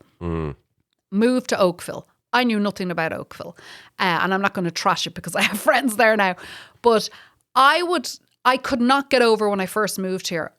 I would be leaving my house with my children. Other neighbours would be leaving their house with their children, walking to the same school. Nobody would make eye contact or speak to you. And I'd be like, hello, good morning, how are you? And they'd be like, just who's this person awestruck. talking to me? And eyes down and not engage. And I'm like, oh my God, they're so rude. I thought Canadians were supposed to be really friendly. And what I've realised is that was just where I was living. You know what I mean? There's different places you can go where people are super friendly and really nice. But where I planted us, people were just very reserved and kept to themselves. Not that they were rude, they just didn't want to engage. Very different from what you were used to. Very different. So that was a huge thing for me to get used to, was the communication. And then in the stores, you know, people wouldn't be as friendly. And it's just people are busy and maybe they're fed up, and maybe there's such a changeover of people renting and coming into areas that they're like, I'm not going to bother making friends with people here. And what happened was, when I first moved here, I found lots of Irish and English people, and we all hung out together. And we all heard each other. Little slice of home, yeah. Yeah. We all just heard each other talking, and you go, oh, hey, you're from, or you're new here. And then we all got to know each other, and they were like my support system. And then slowly I got to know other Canadian people. So for me, I really, really missed the sense of community and the sense of home and that kind of stuff. But that takes a while when you move to a new country to build that up and find yourself. Yeah, that would be moving to anywhere would be like that, I would imagine. So I wonder, though, if you did the reverse of that, if someone like me were to move to Ireland, would I find instantly that there's this community feel that you're discussing? Or do you think that it would take a while in the same way to warm up? I think people are more open to anyone. We're just more, we communicate more, I think. You make eye contact, you chat with people. If you arrived in, people would be like, who's this new fella? And they'd immediately go to find out who you were, what you're about, why you're here, who you're related to. I like that directness. Perfect. Like that suits me perfectly, because I feel like I'm kind of like that too. I have no shame or fear of approaching somebody and just saying hi. And it's in your blood, right? Yeah, maybe that's why. Yeah. And so that's a big difference that I found. And that's what I missed. But then you get to know people, and, you know, and I'm living on this street now, 10 years renting. And I mean, when my landlord eventually goes to sell the house, I'll be screwed, because, you know, we got the rent at a good deal, and now it's like double or triple what a feckin' was then. So I don't know where I'll be living. But it took years of living on that street for the neighbours to warm up and finally talk to you. Okay. Yeah. And we're a very sociable family. Like, my kids were building lemonade stands and out with Irish flags and balloons and all the rest. And everyone's just super quiet and very reserved. And eventually we got to know them. And it was actually when I got Nutella and I'd be out walking the dog all the time. Suddenly I know all of the dogs' names on the street. That's a great icebreaker for sure. Yeah. I don't know the neighbours' names, but I know all their dogs' names. And so we've all connected over the dogs. And they're all really, really lovely people. They just are reserved. Interesting. You know? What was the other question? Just something about Canada that you really love that maybe is not so common in Ireland. Let me see. It's huge and it's diverse. I'm still learning so much about this place. I wouldn't have gotten to know as many different cultures and as many different people from different parts of the world in Ireland. I wouldn't have had that luxury. And I get that here. And I'm meeting so many people through comedy from all walks of life. Oh, especially Toronto too. Yeah. And all walks of life, like their background, their sexuality, whatever, that I wouldn't have been exposed to in Ireland. And I'm not saying Ireland is getting more diverse, but as I grew up, it wasn't. Gay marriage over there or no? Oh yeah, Ireland was actually one of the first countries to introduce gay marriage. I would have assumed, because they have so many Catholic, vibes about them. Well, they do, but it's so funny because we're kind of forward on some things, but really backwards on a lot. It was one of the first places. There was a big movement there about it. And, that's awesome. Yeah, so that's what I love about Canada is you can meet people that I've met a lot of people that have also moved here and set up home, but from completely different backgrounds, and then I get to learn all about their cultures and their backgrounds, and I love that, and I love that Canadians are very, very. So once I scratch the surface, they will not necessarily make the first step, but once I scratch the surface and start chatting, they open up. They do open up very fast and are very welcoming and very friendly. And Canada has been very, very good to me in accepting me and giving us a new life here. And I'm very grateful for that. And I think what you were saying about Canadians being reserved, I wonder if that just plays into the whole politeness of Canada. Yes, I think we would it does. think that approaching a stranger and just introducing yourself might be rude. Yeah. And I don't personally, but I think, that's where it stems from. I think so too. And I don't take offense at it. I was like, but why are they not like this? And then I think it is that. I think it's nearly too polite. Yeah. where they're I've had afraid to the old offend. Canadian standoff where you're both trying to let each other go through the door first, and then you just both stand there for like 20 seconds. And no one knows what to do. Well, I get that at four-way stops. Oh, yeah. And Oh, so- God, I hate that. And do you know what freaks me out at four-way stops is, I'm sorry, older men. They like, oh, come on through. I'm like, just use the fucking rules of the four-way I stop. Whoever fucking gets hate there that. first, just fucking go. I hate when people try to use that politeness to like circumvent the actual rules of the road. And like their heart is in the right place, but it causes chaos. It's so does. stupid. And that always happens. And I'm like, Jesus. So I just plow through now. I'll probably cause an accident. A lot of four-way stops too, people come to the stop not paying attention at all Yeah. to when they came to the stop corresponding with when other people stopped and all that. And then they kind of look up and go, oh shit. Yes. From their phone probably. Yeah, you have know. to be so careful. Especially if you got people crossing, like pedestrians crossing as well. And then Yes. the four of you are all kind of like, wait, okay, I forget who was here first before this guy walked across. Yeah, I'm not a fan of that situation. And I had to get to learn all of those because the roads here are completely mental compared to Ireland. Well, you guys drive on the other side as well? We do. And we don't have the roads aren't as big, and we wouldn't have massive highways like you have here with all these exits. And so that was a big learning curve, and I had to learn very fast, especially turn right doing on a red? gigs. No, you can't. Not in Quebec either. So And even here, I was coming out of the hotel to come here, and it's all these one-way streets. And listen, and this is what I love about Canada, actually. I have gone the wrong way down one-way streets. Nobody has honked at me. Nobody got upset. just some Canadians like, oh, look at her. Eh? Yeah, they're like, look at that tourist. And they kind of polite. wave and are kind of like, turn around. Yeah. In Ireland, Jesus, they'd have cut your head off at this stage, Yeah, right? Canadians are like, you should probably turn around. Eh? Yeah. Oh, no, you're going to keep going. Okay, wish Yeah, you well. they're like, hey, bud, you may want to go the other way.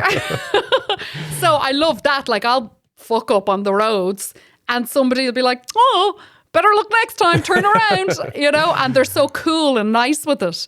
Like, it's not like New York where somebody's screaming abuse at you, I don't know. My times driving in Toronto, I found the drivers to be pretty aggressive. Really? Okay. Yeah, where I was doing like 130, 135, something like that on the highway, which Yeah. I thought was acceptable, where the limit is 100. That is. And someone blasts around me, gives me the finger like I'm the biggest piece of shit for going 35 over the speed limit. I don't know. Oh. Busy city, I guess. I was actually I was driving and I was turning left and this girl was on the going on the walkway and I thought she was waiting for me and she wasn't, and she was a school girl and she gave me the finger and being true Irish mommy, I got out of my car and I was like, did you just give me the finger? The girl nearly fucking collapsed. How old right? is she? Like junior About high or something? 15. Oh, okay, wow. And she's like, I'm so sorry. And I was like, oh, yeah. I gave out shit to her. My kids were in the car. Mom, stop.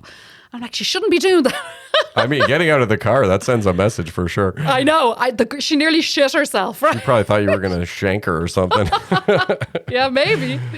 Okay, well, sometimes I ask my dad if he's got a question, throw it to him, and gives me a chance to look over my notes. You got anything? Or I would pick your Irish brain in another fashion, sort of going back to the feck fuck thing.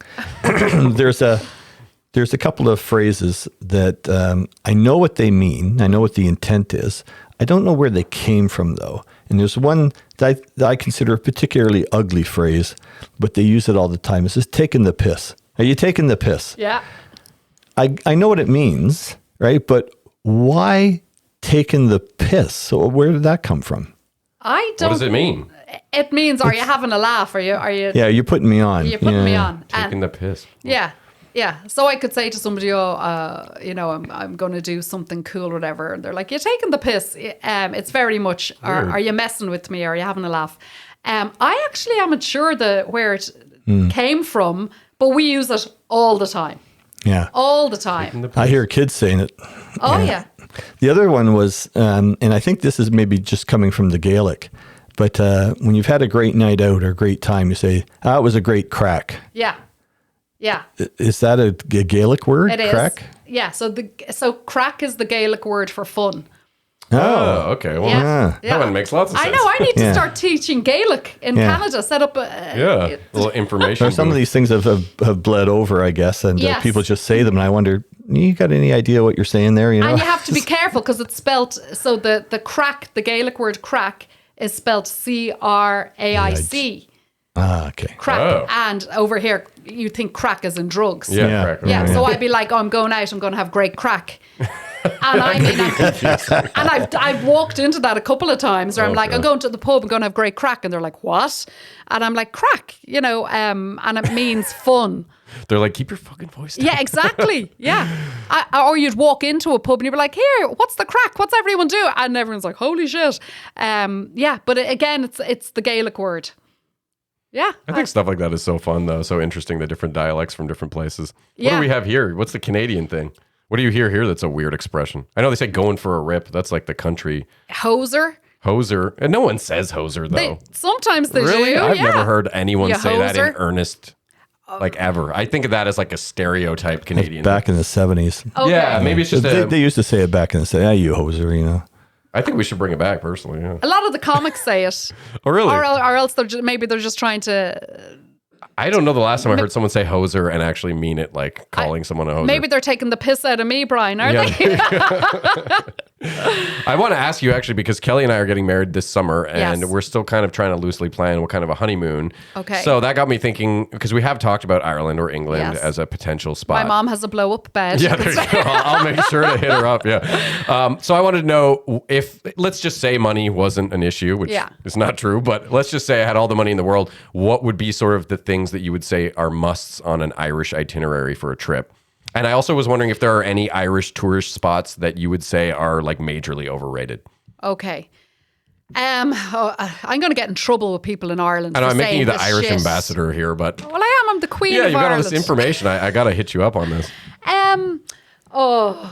See, the thing is with Ireland is it's small. You know what I mean? You can get to do everything. There isn't nearly. I don't think there's anything on that list that you say, okay, we won't manage to do this. Oh, really? You know, it's a small country. Like you can get from the East Coast to the West Coast in 2.5 hours. Oh, wow. You know, that's what kills me about going to gigs. And they're like, can you drive, 4 or 5 hours? And I'm like, I could have driven across Ireland twice. And at this stage. I did not know that. Yeah. Yeah, it was a big adjustment for me when I came here. So if you have anything on your list, I don't think there's anything that you can't do. You'll get to everything. I haven't done the Atlantic coast. They've got a new drive. This whole new tourist thing where it's along the west of Ireland and it's all along the Atlantic coast from the south to the north and all these different spots you can do. And they've built a new road for it. So definitely do that because oh my God, the scenery is absolutely amazing. I know they have lots of castles and stuff, which interests me. I like history a lot. Oh, for Jesus' sake, you'll be falling over castles. Do you know yeah? what I mean? I think that's so cool, that stuff. I don't know why. The older I get, especially the more I get into history. It's so weird because I know all the tourists come and they want to go and see the castles and we're like, Or the everywhere Blarney it Stone has here. castles. Don't pay to kiss the Blarney Stone. I don't want to kiss the stone everyone You else don't is need kissing. it. You've Yeah. got the gift of the gab. Brian gave that Oh, to is that you. what it's supposed to be? Yeah, it's supposed to help you talk more. You don't need Oh, it. yeah. No, I need to kiss less stones, I think. Yeah. So that, I mean, it's a beautiful area to go to Blarney and all that and see it. And you'll be able to travel around outside all the coast. Just get all around the coast.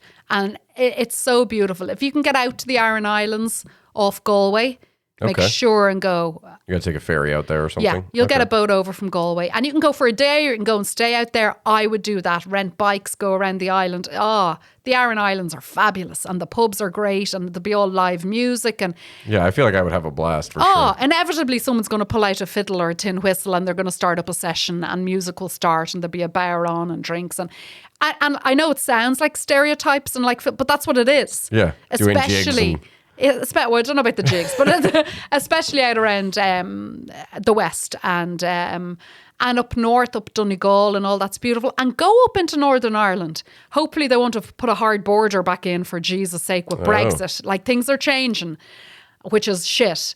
But Belfast, I mean, I'm from the Republic, but up in Northern Ireland is beautiful as well. Belfast is a beautiful city and you'll see all the history. And if you go around and be careful where you go. I've got family there, I would imagine, extended family. I know you guys have visited with some people when you went, you and Mom. Oh, you've got tons of relatives in Ireland, or especially around Dublin, but Well, yeah, we don't have anyone in the north, though. I told you before we started recording, I don't know, I probably said it on the podcast before, but I do have my citizenship. My brothers and I got it, and my family is very, roots are all from there on my dad's side. So it feels like something that I have to do in my lifetime, you know? Oh, you should have been there already. Get over there. Well, yeah, exactly. I had kids young, so I didn't have a lot of expendable income. Don't bring the kids, okay? No. Are you honeymooning in Ireland? Well, we're not sure. We're trying to pick a spot, but it's one of the places we've talked about. And we just did the family trip with my parents and my kids to the Dominican last month. So this is definitely no kids on this one. Yes. Because that was fun, but this will be fun in a totally different way, not having to wake up at 6 with my young one. If I were you, I would get yourself into Dublin Airport, rent a car, and just take your time and just go all around the coast of Ireland. And you could do that, like, if you're going for a week or for 2 weeks. Especially if everyone's as friendly as you say they are, too. And they are. Yeah, do you it know sounds what I mean? really fun. And just go to all the small, even driving through all the small little village towns. It's gas, which means funny. It's weird. You're in a tiny town. Like, you'll probably have a heart attack on the roads going, the car's not even going to fit. Oh no, that would give me anxiety, I think. You will, and it's all fields and stone roads, and you're like, shit, there's a car coming towards me, we're never going to make it, but you'll skim by each other, you'll be fine. Okay. But that's all part of the fun. That was not a selling point. It's all part of the fun, and just get down and dirty, hire a car, get a map, and off you go. That would be my advice. Sounds like an adventure for sure. And you will have fun everywhere you go. But and if you want to go to England as well, would that be feasible in the same forget trip? England. Forget England. Well, I like the Beatles. I don't know. I want to. That's Liverpool. I don't consider. Well, oh, that's not part of England? It is, okay. But I consider people from Liverpool. There's a lot of Irish there. Oh, okay. Definitely go to Liverpool. Liverpool's fantastic. But yeah. So avoid England except for Liverpool. I shouldn't say that. I have lots of English friends. They'll kill me for saying this. Not that many people watch this show. Oh, okay. Especially not overseas. But yeah, get yourself all around the coast, and there's castles everywhere. Get to all the pubs, go in and have dinner in the pubs and drinks and just chat with the locals and that kind of a thing. I don't know whether I'd go and stay in the big hotels. I'd more book all the Airbnbs. Oh yeah, and or bed and breakfast or B&Bs. Yeah. Not even where you're going to have an old Irish mammy running the place for you, and it's all the conversations and the people you'll meet. You'll love it. Yeah, you're convincing me here. Yeah, I'm jealous. Can I come on the honeymoon with you? Yes, I'll be your tour guide. Talk to Kelly, yeah. I only have one more Irish question I wanted to ask you, which is because I saw you posting about some snacks from back home, like Tato's was the chips I saw. So I wanted to know if there's snacks that, well, if I ever go there that I should definitely try, or ones that you really miss. Yeah. And also if there's any Canadian snacks that you've fallen in love with since coming here. Okay. The one I've fallen in love with, we don't get back there. Ketchup chips? No. Coffee crisps. Oh, God, Oh, yes. Jesus. Oh, they're delicious. Yeah, we should export those I everywhere. send them down to my sister in Florida. She'd be like, send me down some of them coffee crisps. And when my mother comes over now, she arrives with a suitcase full of Tato, which is cheese and onion crisps. And we exchange Tato and all the Cadbury's chocolate. And she then heads back with all her stuff from Victoria's Secret. Don't fucking ask. Talk about this, yeah. And all her Victoria's Secret stuff, and she buys all the baths and the candle shit from Bath and Body Works, and her coffee crisps, and brings all that back to Ireland. What I really miss is the Cadbury's chocolate, the Irish tea bags, the Irish rashers and sausages. So your bacon here, even though you have Canadian bacon, in Ireland we would have rashers. That would be our bacon, and it's like a thicker piece of meat with more rind and fat on it. Oh, so it's like back bacon then. Yes. Yeah. But you don't have it like we do at home. And then the black and white pudding, which is like, I just suppose to describe it a little bit like haggis from Scotland. So it's the... I know it sounds disgusting, but it's delicious. I barely eat meat. I only eat fish, so I'm not the haggis type. Okay, so you're not going to get into that. But yeah, the sausages and the rashers and the pudding and the Tato and the tea bags and the chocolate, the Cadbury's chocolate that you get here tastes very different. And it's because you're using different milk. Oh. Okay, we're using like full fat milk and things like that in Ireland in the There's Cadbury's places factories. I think where you can buy candy from the other side of the pond here, though, yes, right? But you can buy Cadbury's in the supermarket, but it's not Cadbury's from Ireland. Okay. There's a Cadbury's factory in Ireland in Coolock near, well, it'd be fair enough, near to Balbriggan and to where we're from. And they you know. That's the real deal. Yes. Okay. I used to drive by there, and to me, it was like the Irish Willy Wonka chocolate factory, you know? And so the chocolate, you can definitely taste the difference. So my mom would bring all that over. And the kids are just, it's like every time she comes over, it's like Christmas morning. And she will have her suitcase and it's full of all the Irish stuff. And and smoked salmon. Yeah, have to get the Irish smoked salmon. Is so good. And brown bread. Oh, geez, I'm making myself hungry. So the Kerrygold butter, the real Irish brown bread, and smoked salmon with a bit of lemon. Oh, Jesus, gorgeous. That sounds pretty good, yeah. Gorgeous. I'm starving. I know when I've gone to Sugar Mountain, they've had a lot of stuff. Maybe it's from the UK, but I've seen so much candy there that you can't buy here. Still open? Sugar Mountain, yeah. There's one in there was one on Elgin Orleans. Street. There's one in a couple of the malls have them, I think. Okay. Yeah, Bayshore has one too, yeah. So when I brought my kids, when I first started doing comedy, Howard was very good to me here in Ottawa. And a lovely comic who is Irish. Well, do you know Ryan Denny from Kingston? I definitely know that name. Okay, so yeah. Ryan Denny. So K. Trev Wilson from Letterkenny. Yeah. So I met him very, very early on when I started. He seems like a sweetheart. Oh my God. And this is the one thing I would say to other comics. When you're coming up and when you're starting, stay and watch the headliners. They're the ones getting paid for this. They're the professionals. Look at their timing. Look at their structure. Look at their demeanor on stage. That's where you're going to learn. You're going to learn more watching the headliner than going from open mic to open, doing 10 open mics in a night and watching, you know, other new people. Yeah, watch the professionals, to try to right? figure it out, yeah. And so I watched him. We were in the Bombay Bicycle Club in Toronto doing a show, and we were just opening, whatever. And he was headlining. And this was before Letterkenny had started. And I would always go up and say hello to the headliner. And so I started talking to K. Trev, and we got on brilliant and had a great laugh. And so we became friends years ago there. And he called up Ryan Denny, as far as I remember, and said, you need to check out this Irish girl, because he knew of Ryan's heritage. And then Ryan Denny called me. He said, get your arse to Kingston. You come and do Absolute or whatever was there at the time. And so Ryan Denny was very good to me in opening up for me to get more stage time and travel and do other places. And then Ryan Denny contacted Howie in Ottawa and went, you need to see Fiona. And then Howie contacted me, he goes, it's not often Ryan Denny will tell me I need to see somebody. Can you come to Ottawa? And I was like, I was only very new. And I was like, shit, okay. I said, look, I'll come and I'll get my own hotel and, you know, kind of showcase. Yeah. And it was at the Elgin. Howard's the best. Oh my God, so good. And so, I mean, I knew nobody. I was only about 2 years in, very rough, but not afraid to get up and try it, you know? And so I arrived in Elgin Street, Yuck Yucks, met Howard, and he was like, you know, it's not often Ryan sends me somebody, so I wanted to see you. And I got up and I did my set and I came back down. He's like, yeah, that's funny. He goes, do you have more stuff about the kids? And I said, yeah, I do. And then I did the late show, got up, did more stuff about the kids. He's like, okay, great. He was like, I'll have you back down in a couple of months. I think I did that weekend. And he's been bringing me back like twice a year ever since.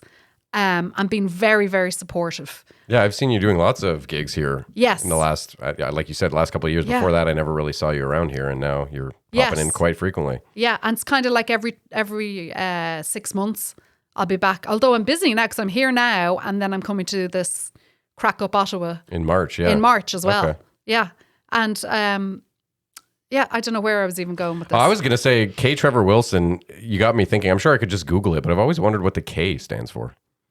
Oh, he told me. It's like Kevin or something. It must be.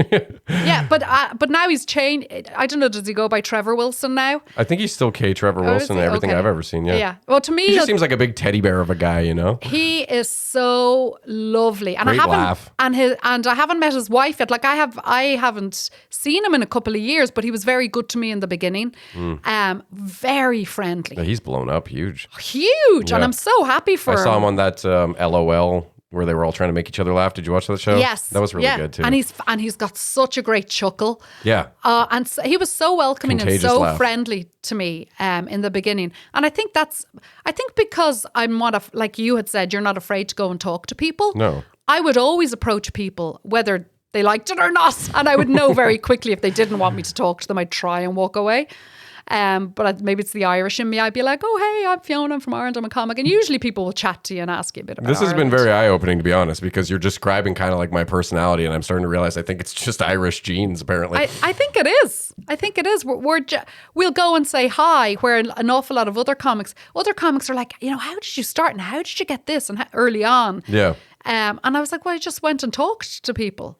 Yeah, I mean, I just always figure the worst thing that could possibly happen is they give you some kind of vibe they don't want to talk to you, and then you just... And that happens. Big deal, Yeah. But the other alternative is you hit it off and you made a new friend and learned some new shit, so... And so for me, it was kind of... And it wasn't that I was networking. I was genuinely interested in chatting to these guys. Yeah. And saying hello. And I loved your set. I think you're hilarious. And of course, they hear my accent. They're like, oh, where are you from? And that just sparks off the conversation. Yeah. There'll be people who are just like, some people might be drinking or getting stoned, or they're just like, yeah, whatever, nice to meet you. Or they're introverted. They aren't who they are off stage, on stage. It's different people. Yeah, it's a persona or whatever. Yeah, and you go up to talk to them thinking, oh yeah, they'll chat and they don't want it. That's fine as well. Yeah. You you haven't lost anything in that situation. Exactly. And I'm old enough to kind of go, well, I'll go and say hello. If they don't want to talk to me, that's their business. Yeah. No, I'm the exact same way. And that's a good way to be. You, I can't believe I didn't bring this up. Not that Yeah. it's that big of a deal, but when you said your name out loud, I went, oh yeah, my daughter's name is Fiona. I had never mentioned that yet. So What? yeah, for whatever. We've been here for 4 hours talking. And we were talking about our kids. I don't know why I didn't mention Now, that. why but- did you call her Fiona? And don't say Shrek. No, actually, the time that my ex and I were trying to pick a name for her, Shrek, the third one, I think, had just come out. So that was almost one of the reasons we didn't want to name it. Because, Okay. We'd say, oh, yeah, we're thinking about Fiona. And people would, oh, like Shrek? Yes, Yeah. the ogre princess. That's Yes. what I thought of when I was thinking about naming my beautiful daughter. No. Yeah. The Irish connection, really, we just liked it, how it sounded. But then Yeah. when I realized that it was like a Celtic in origin. And how do you spell it? Because there is a Celtic spelling, which my mother put on my birth cert. Oh, well, we spelled it the way you spell it in Canada. Yeah. So, and that's the way I spell it. Yeah. My mother trying to be really Irish. Well, she doesn't have to try to be really Irish. She is. So the Irish spelling is Fionagh. So at the end, it's Fiona. like, Fiona, Yeah. right? And my sister Orla is Fiona. Orlagh. Oh, wow. But it's on my birth cert, it's on my passport, it's on everything. So any documents or anything I have to sign, it's Fiona. But I don't use it because, That's like my dad. He's Brian, but that's not his real name. what's your real? Who Well, are it is his you? real name. He's changed all his. My real name is Bernard. Okay. And my father's name was Bernard, and he became a Ben, and I became a Brian, and pain in the ass. The Irish never use the name they're given. I swear to God, every single one of my uncles and my dad, their first son. Are you the first son? Yeah. Yeah. All called their first sons after themselves. Oh yeah. So you're a junior then? I never even thought of that. Yeah. I called you junior or the second. Yeah. Bernard Oliver Reilly. Yeah, is he's my got name. my. And I that's got my my name father's from your middle- name. Yeah. But that wasn't his father's name. But he wasn't the first son. So wait, either. his middle name was also Oliver? Yeah. I didn't know that. Oh yeah. I knew your middle name Yeah. was, but interesting. Now is the Oliver after Oliver Plunkett? Jesus, I have no idea. Okay. I don't know. I've heard of Oliver Plunkett. Yeah. Yeah. His head is in the field. I always got Oliver Twist growing up. Did you? That was one of the go-to sort of, not teasing, but Yeah. Oh, like Oliver Twist or a couple other ones I'm trying to remember now. Olivieri Pasta was another one that was just a local pasta brand. Yeah. But that was a big history in our family. And in most Irish families, the firstborn son's named after the dad. So my dad was Eamon, and then my brother's Eamon Jr. And my uncle is Thomas, and then Tommy Jr. and Robert and Bobby Jr. And it's all... So if you were to not do that, people would be like, thinking that was weird. Yeah. Yeah. And it's so like, how weird is it to have a kid and go, I'm going to call them after me? Yeah, I would never do that personally. know. Nothing against people that do that, but yeah, it almost comes off like a little bit narcissistic. Like, But it's a thing in Ireland that people do. just tradition, It's carrying on the name, yeah, I get that. And I know for my kids, so my maiden name is McKeown, Mckeon. And so it's so funny. I was saying to somebody, well, I kept the O'Brien name because I'd started comedy as an O'Brien. And I was like, when I just dragged that through the mud now, right? I'm not going to use my good name on stage. And I know that, so I have two sons and, talking about carrying on the O'Brien name. And so my ex-husband has two sisters. There's my boys will be the only ones carrying on the O'Brien name. And I'm sure Dad's happy about that. yeah, and it's weird because one of the sons is gay and he's like, I'm never having kids. I'm just going to have loads of dogs or whatever. So that's kind of stopped with him. So now it's all on my youngest fella. He's got the pressure to carry on the O'Brien name. And I made a joke. They were like, so why do you use the O'Brien name? I'm like, think of it like Tina Turner. And she divorced Dyke and she was in court and she was like, I just want to keep my name. I worked too damn hard. I want to keep my name. Lots of people have stage names too. It's not out of place. And O'Brien is easier. I know if I came out as Fiona McKeown, everyone would be like reading it. McCann, McKeown. O'Brien's easier. I had a similar situation, partially from doing the show and when I intermittently do comedy, I didn't want to use my real last name, which is very Irish. Yes. It's Reilly. Yes. Even just day-to-day shit, I found it so annoying. Whenever I would say Reilly, no one knows how to spell it. They always spell it like Riley, like the name Reilly, and we're Reilly. Yeah. And I've always found even just my name with my first name ending with an R from Oliver and then my last name starting with an R, it sounds like this slurred together like Oliver Reilly. I just don't like it. So I use my middle name as my fake last name. Oh, it was like when I was having, so you were talking about your daughter's name, Fiona. When I was having my first baby and it was a girl and I wanted to call her Molly. Okay. That's a nice name. But then Molly O'Brien, sounds like an Irish hooker or a pub, right? Yeah. So I was like, okay, we can't call her Molly O'Brien. It's too we actually had a similar thing. Kelly and I, we have a child together. My first two kids were with my ex-wife, but we have a little guy who's almost going to be 6 in May. And prior to him, we had a pregnancy that ended up being in a miscarriage. And we both had a feeling that it would have been a girl. I don't know. That's hearsay. But either way, we were discussing names and what we might name boy or girl. And we loved the name Willow. But then we realized that Willow Reilly sounds like Bill O'Reilly. It sounded like a new name. Yeah. Willow Reilly. You'd be thinking the O is the O apostrophe Reilly. So we ditched that. Plus, we didn't have a girl, so it didn't end up mattering. Okay. And now Parker is our little guy, so... Okay, now it's on to we've done all the Irish stuff, all the comedy stuff. These are just my fun, random questions. Oh, God.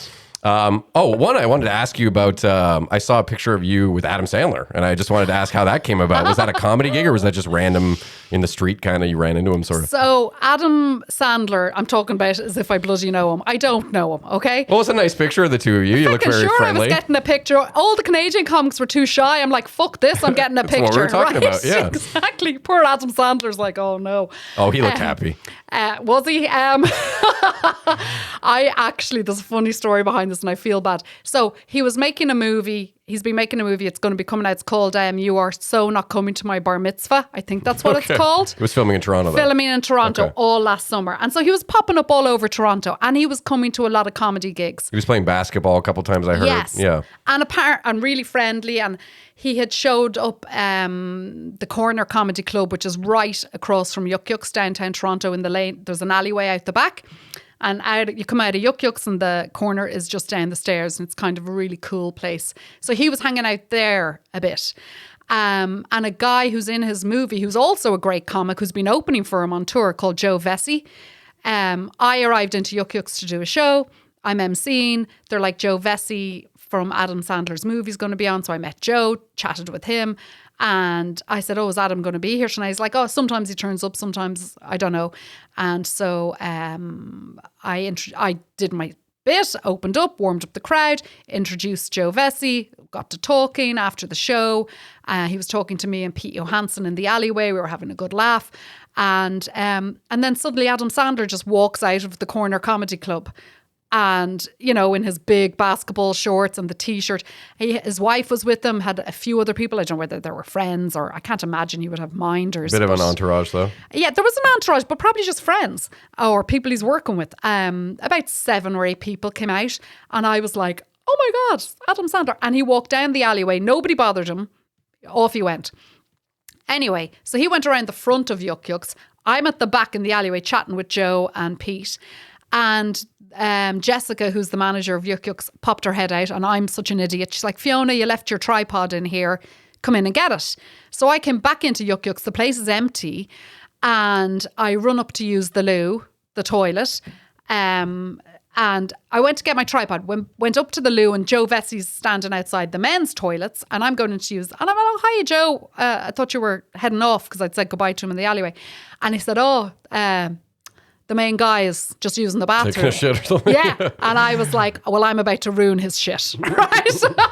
Because Just stormed into the men's yeah, room. it's like, I am never going to meet him ever in my life again. And my kids, I love him and my kids love him and watch all his movies, right? So I go to use the loo, come out, I'm talking to Joe in the hallway, and Jessica, the manager's waiting to grab a picture with him as well. Poor Adam Sandler was probably in there trying to have a shit and knew that we were in the hallway talking, waiting. You could hear everything, bro. Yes, and probably was like, oh, for fuck's sake. Yeah. You're throwing me completely off my rhythm. I'm not enjoying this shit at all. In my head, this is what happened. And so I said to Joe, is there any chance you'd introduce me to him? And he's like, yeah, of course. I said, I don't want to bother him. I just want to quick hi and get a photo, if that's okay. And Joe was like, don't worry, he's really nice. I said, okay. So Adam came out, very, very nice, said hello to the kitchen staff. We're cleaning up the kitchen. And he was like, hey, guys. And they were like, oh, my God, hi. And then he was walking down the hallway to me. And I went, and Joe went, oh, Adam, this is Fiona. She was just on the show. And so he fist pumps me. He was like, hey, I heard you were really funny, Fiona, and gave me a fist pump. And I said, would you mind if I took a photo with you? My kids would absolutely love it. He's like, no problem at all. So we got in for the photo. He's like, tell your kids I said hi. I said, oh, they're with my ex-husband for the week. It was during the summer. And I said, I'm living the dream out doing all the shows. And he's like, there you go. That sounds great. And anyways, then we walked out back into the alleyway and I said goodbye to him. And then we ended up going into the Corner Comedy Club because I wanted to see other comics. I don't work there, but I was watching other comics Yeah, on just there. check out the show. And so he was at the back of the room and I'm sitting there. And I just loved seeing the other comics up on stage and suddenly clocking that Adam Sandler's watching them. Yeah, that'll mess with you a little bit. Holy shit. And Yeah. it really did. And it was fascinating for me to watch. And he didn't do a set. He was just watching people and laughing. But how cool for those comics to look back and I'm making Adam Sandler laugh, you know? Yeah, if they did well, yeah. Yeah. And then he left just before the show, while the show was ending. And then as I came up out and I was talking to other comics and friends that we all see each other and chat, he was in his big SUV or whatever. His wife was in the front seat and his friends in the back. And he had the window rolled down and he was talking to the comics that had been on. And then I came around with the other comics just chatting. And he was heading away, and he said it was really nice to meet you guys, and to me, nice to meet you. And he was so kind and gracious to give us all time, and maybe he has that respect for comics that are newer, that are out there, He that seems are like grinding. such a chill guy. Really relaxed, and I'm sure people annoy him all the time. And I was like, oh, am I annoying him getting a photo? But it was like over within seconds. It's like you said, though, that you're never going to have this opportunity again. Yeah. I actually had a similar experience where I went to, actually ties into two of these things. I went to Just for Laughs, just to watch, not to perform. I wasn't invited for that. With Not some yet. friends. Oh, thank you, but we'll see. Yeah. And we went to a live podcast of Pete Holmes, his podcast, and I'm a big Pete Holmes fan. And afterwards, I really, really wanted to meet him. Same vibe as you. Like, when am I ever going to have this opportunity again? I just want to take a picture with him. And he was super nice. I got a great photo with him. He was a very sweet guy. And the other couple we were there with, the woman from that couple, she was obsessed with him, but she was just too nervous or she just thought it would be rude, or she didn't want to bother him, same sort of thing. And eventually I convinced her. We left and I said, let's go back. You just want a hug, you'll get a hug. But she still regrets to this day not taking a picture with him, you know? Oh. See, that was your Irish blood that That's what I pushed mean. you Yeah, forward. I'm glad to have that. And the other thing I was going to say, why that tied in, was you talked about someone being the audience. We went to see a show at one of these little theaters that had a lot of great comics, some people who have blown up since. But right before the show started, it became clear that Nick Kroll was there in the audience. And another guy I went up and said hi to, actually. Yeah. No fear. But I remember thinking the same thing, like, holy shit, imagine you're on stage and then you connect and you're like, yeah. I would probably freeze up and freak out, but everyone did great. Yeah. And it was so funny. So I posted the picture and I sent it to my kids, and like, if you ever want to impress your teenagers, get a picture with Adam Sandler, right? My one son was fumbling so much. He was like, oh my God. He's like, this is Photoshop. And he typed, Adam Dangler. And then underneath, oh my God, Sandler. Oh my God. And then, and my daughter she was like, is this real? Oh my God. And then she's sending it to all of her friends. And what I loved, and I will talk about, I don't know if you were going to ask me this, but I'm going to tell you anyway. for my ex-husband and his girlfriend to see this. Rubbing it in. And it's like they're on vacation with my kids and their kids are like, Mom's with Adam Sandler in Toronto, even though I was only beside him for 3 fucking seconds. They don't know that. They don't know that. Well, they will now. They're not going to. He's bringing me on tour. But it was so cool, and he was very gracious and he was kind. He could have just gone, "Oh, I'm not in the mood," and I would have respected that. But he was very nice. But that was sent, and the reason I loved that was sent was my ex's girlfriend, who he conveniently has been with since we split. Told me I would never be a comic and I was not a comedian and I wasn't funny. Ooh. And that my comedy, when she first met me, and that my comedy was just malicious. What a dick thing to say. Yeah. And so she was just like, your comedy is just malicious and I'm a fierce defender of the man I love. I'm like, you've been with him like 3 weeks. I love you trying to do that accent. So I'm not doing it well. No, you're doing fine, but... Yeah. But anyway, she told me I was malicious and blah, blah, blah. And that's why I called my album Magically Malicious. Which is a great name. It's real up yours, right? Yeah, no, clearly someone telling you can't do something, just like with the TikTok. There you go. Yeah. Nothing fires me up Stick it more to than them, people telling me I can't do stuff, you know? That's great, though. Use that as fuel, yeah. Yeah. So I'm actually getting some merch made. People are like, you need to sell merch. And people come up to me after shows and I have other comics are selling stuff. You know, you don't get paid great at some gigs, but you make money on merch. And I'd never been one to do this. But others are like, why aren't you? Get stuff made. Oh, yeah. If you have TikTokers coming up saying they know you, then you could definitely sell some of that. And so Lisa Baker, her husband-to-be, has been doing merch for her and she's doing amazing. And people want to support you and help you on your journey. So I'm having some Magically Malicious t-shirts printed up. And Jerry D is like, you need to tell that story about that woman telling you you're never going to be a comic and that you're malicious. And they're like, sending hey, her the picture of Adam please buy Sandler. my t-shirt magically on my album, Magically Malicious, right? And then he's made up we designed like a pint, like a Guinness pint, and it says Happy Feckin' Paddy's Day. So they're all being printed at the moment, and I'm going to bring them back here with me end of March. That's great. Yeah, let me know. And I'll grab one of those. Yes, I'll send you one. I totally get the reservation to not like want to do merch though, Yeah. because I think that's part of that imposter syndrome Yeah. of like, no one wants a shirt with my face on it, which they do. But, you know, I think that's normal to not be a narcissist and think, you know, or you're just the fear that you're going to end up with like a garage full of merch that no one buys. That's another thing. Well, this is it. And so I said to Brett, who's Lisa's, he'll be her husband soon, said, let's start off small. Let's do it online. And I'll send my TikTok people to it. And if they want to buy it, they buy it directly. And he prints them on the go. So he's not printing a huge you don't have warehouse the surplus. full. Okay. And I said, just send me 60 in different sizes. And especially coming up to Paddy's Day, people are going to, like, listen, you're going to buy a shirt in Dollarama or buy a shirt from an actual Irish person who's, you know, trying to make a career here and support me. And so... Anyway, give people options. And so he's printing up. I said, let's start with just 60. I'll bring them on the road, see if people buy them. If they do, they do. If they don't, I'm not going to be offended. Picking the right price point would be hard too. I wonder what's not greedy, but what's also going to get your money back. I'm being told $25. I think that's reasonable for a shirt. And then you buy 2 for 40. Yeah. That's a good deal. And I don't know. I'm not great at haggling, you know. It's just not in me. But anyway. We'll see. So anyway, I'm going to try it and see what happens. That's exciting. But people have come to me going, where's your merch? And I'm like, shit, I'm missing out on this money. I have a daughter starting university. I have to pay 25% of in September. Yeah, might as well give it a go. Exactly. You know, try it. If it doesn't work, it doesn't work. If it does, great. Yeah. Same attitude towards saying hi to strangers, right? Yes. Yeah. That's the theme of this episode, it would seem. Okay, well, I brought up Pete Holmes, which actually ties into another question because I do listen to his podcast a lot. And so I'm stealing this question because it's one that he asks his guests, but I really love it, which is, have you ever almost died? Oh, my God. Yes, I have. And it was on a way to a gig. Okay. Oh, twice, actually. Once, shit. when I was a baby, I had meningitis and ended up in hospital and very sick and had to have like a spinal tap. Jesus. And that one's not a fun story. No, I was about 5 or 6. The fun story, it was here a couple of years ago. Somebody booked me to do a swingers club. All right. I look at Brian's like, what?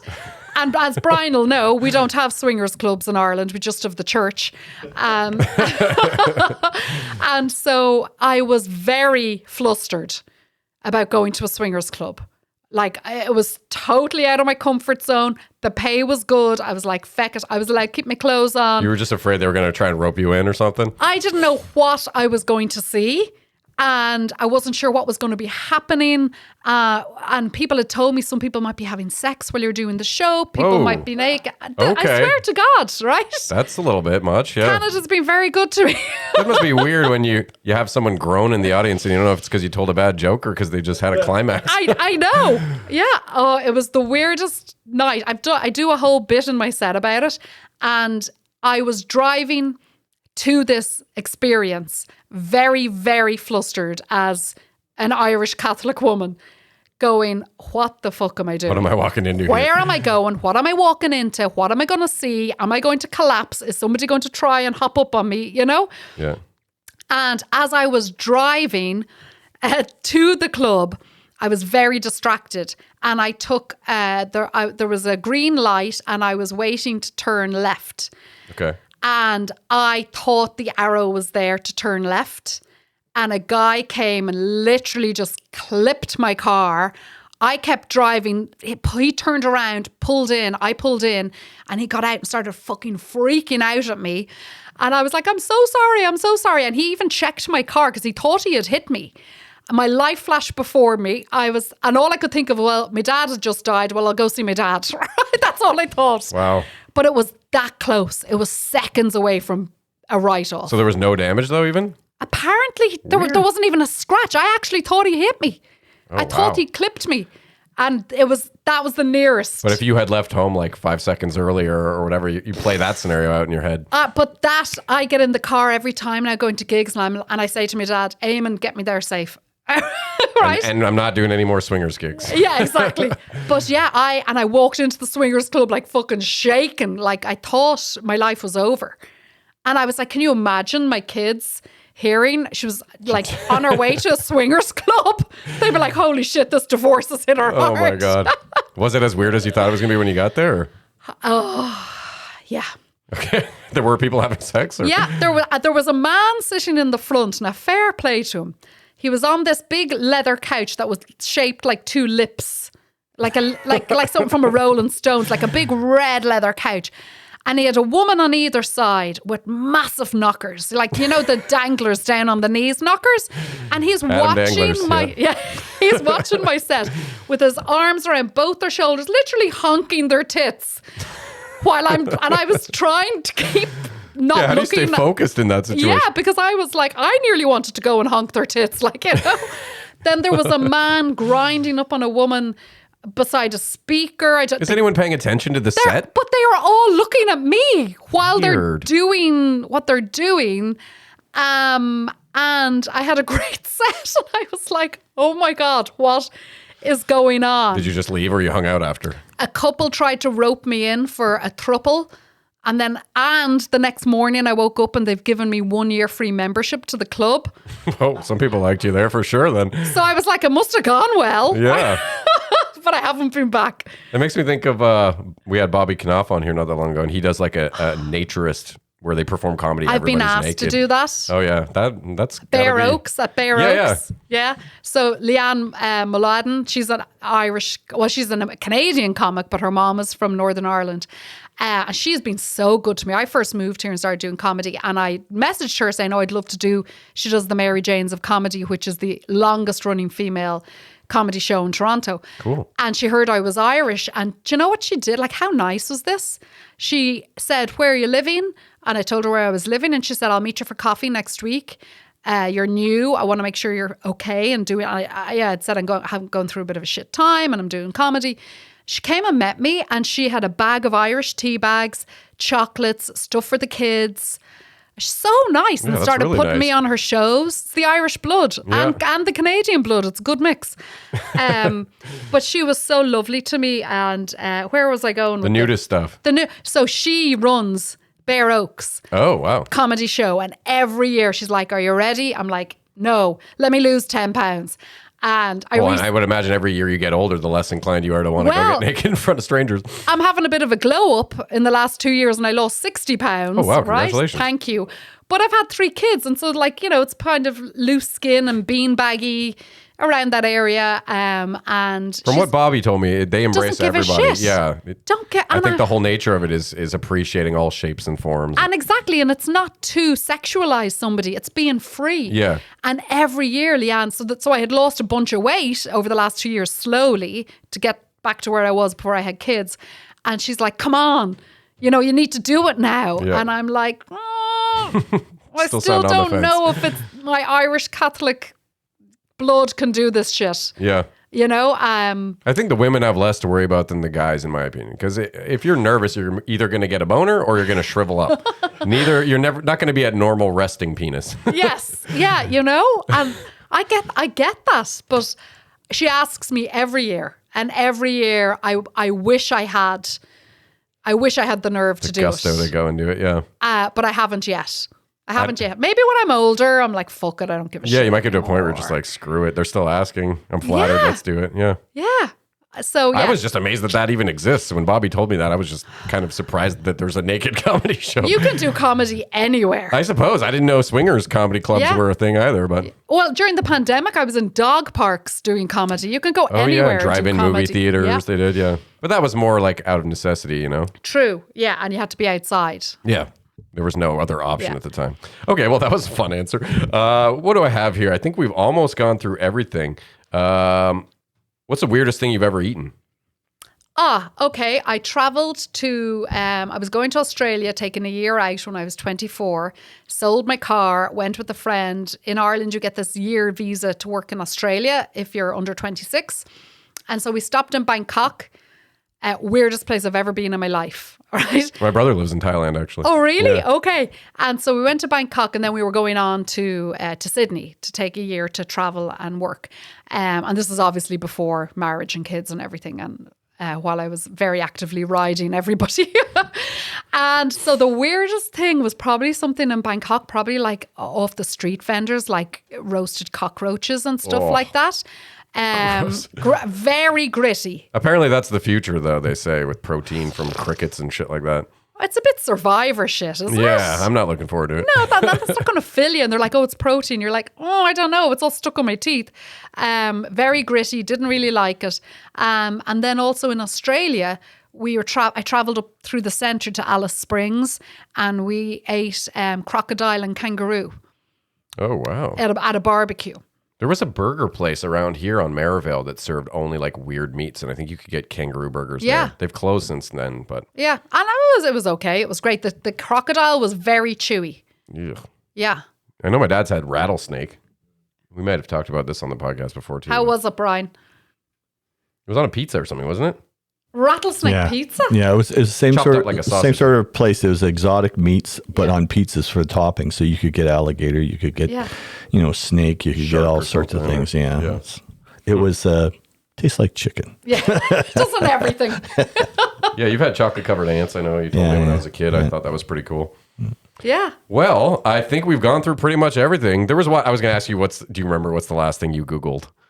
Oh, Or can you check? But that could be incriminating depending on what you Of Googled. course I can check. Now, do you know what the last thing I Googled? Because I was just watching the Super Bowl. Oh, I was like, how fucking old is Rihanna's first child?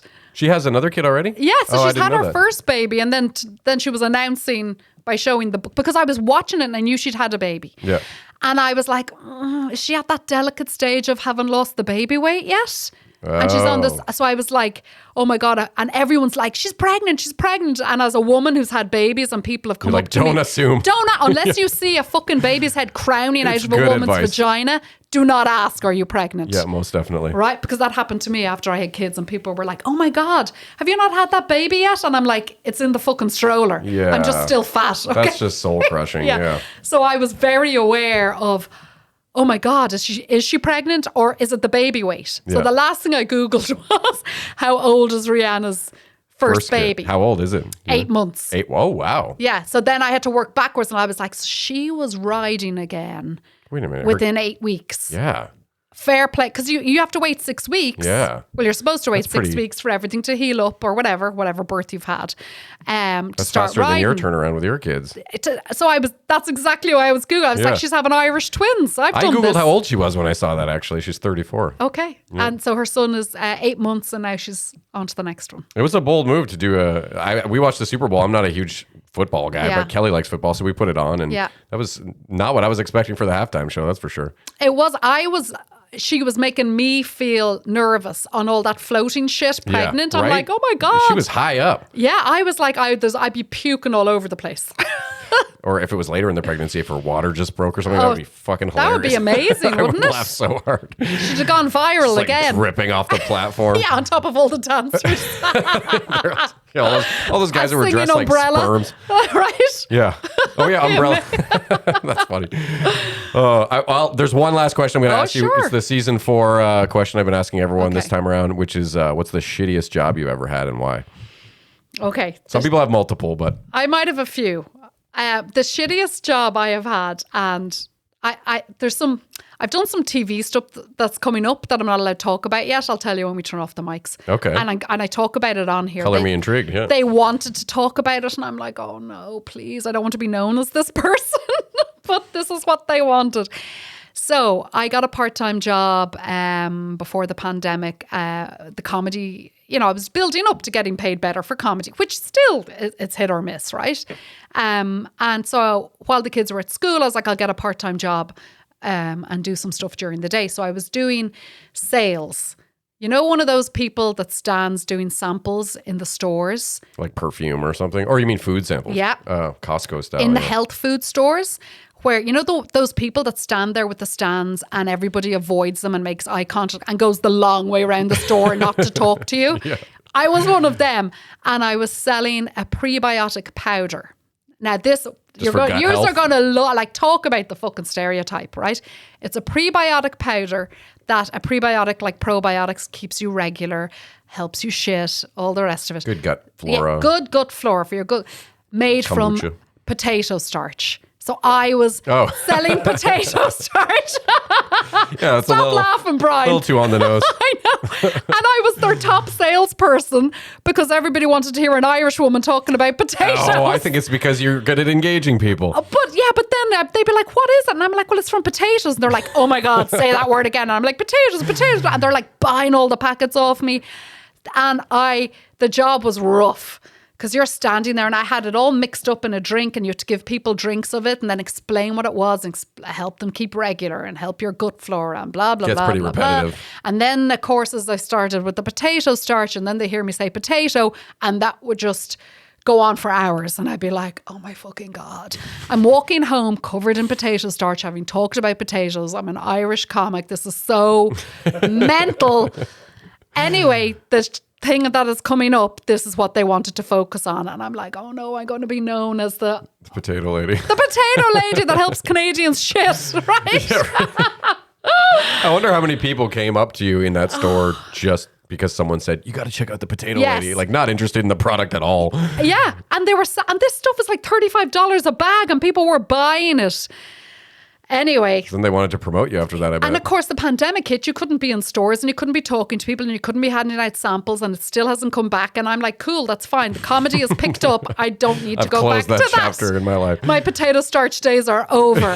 Probably a good call. So that was the weirdest job. That's a great answer. But how ridiculous. Like, I swear to God, the material that I come up with for stage, I don't even have to make shit up. Yeah, you couldn't write Stuff something that's happens silly. to me and I'm like, oh, for fuck's sake. That's amazing. Yeah. Well, yeah. thank you so much for sharing your time with me and telling me all these awesome stories. Not at all. I've had a great time. I've probably gone way over. 'cause I don't know. It feels like we've been going, like in 2.5 hours or something. Oh, Jesus Christ. I think we did at least 2. Yeah, the Right gift on. of the gab. There we go. Yeah, we'll have to do it again sometime. We always Yes. high five at the end. There we go. Right on. Well, thank you for watching. I always look at this camera at the end, but Okay. you never switch it. So I'm looking at all of them. Thank you. Well, thank you. And thank you, Brian. Lovely to meet you. Yeah, awesome to reconnect with my Irish side. Yes.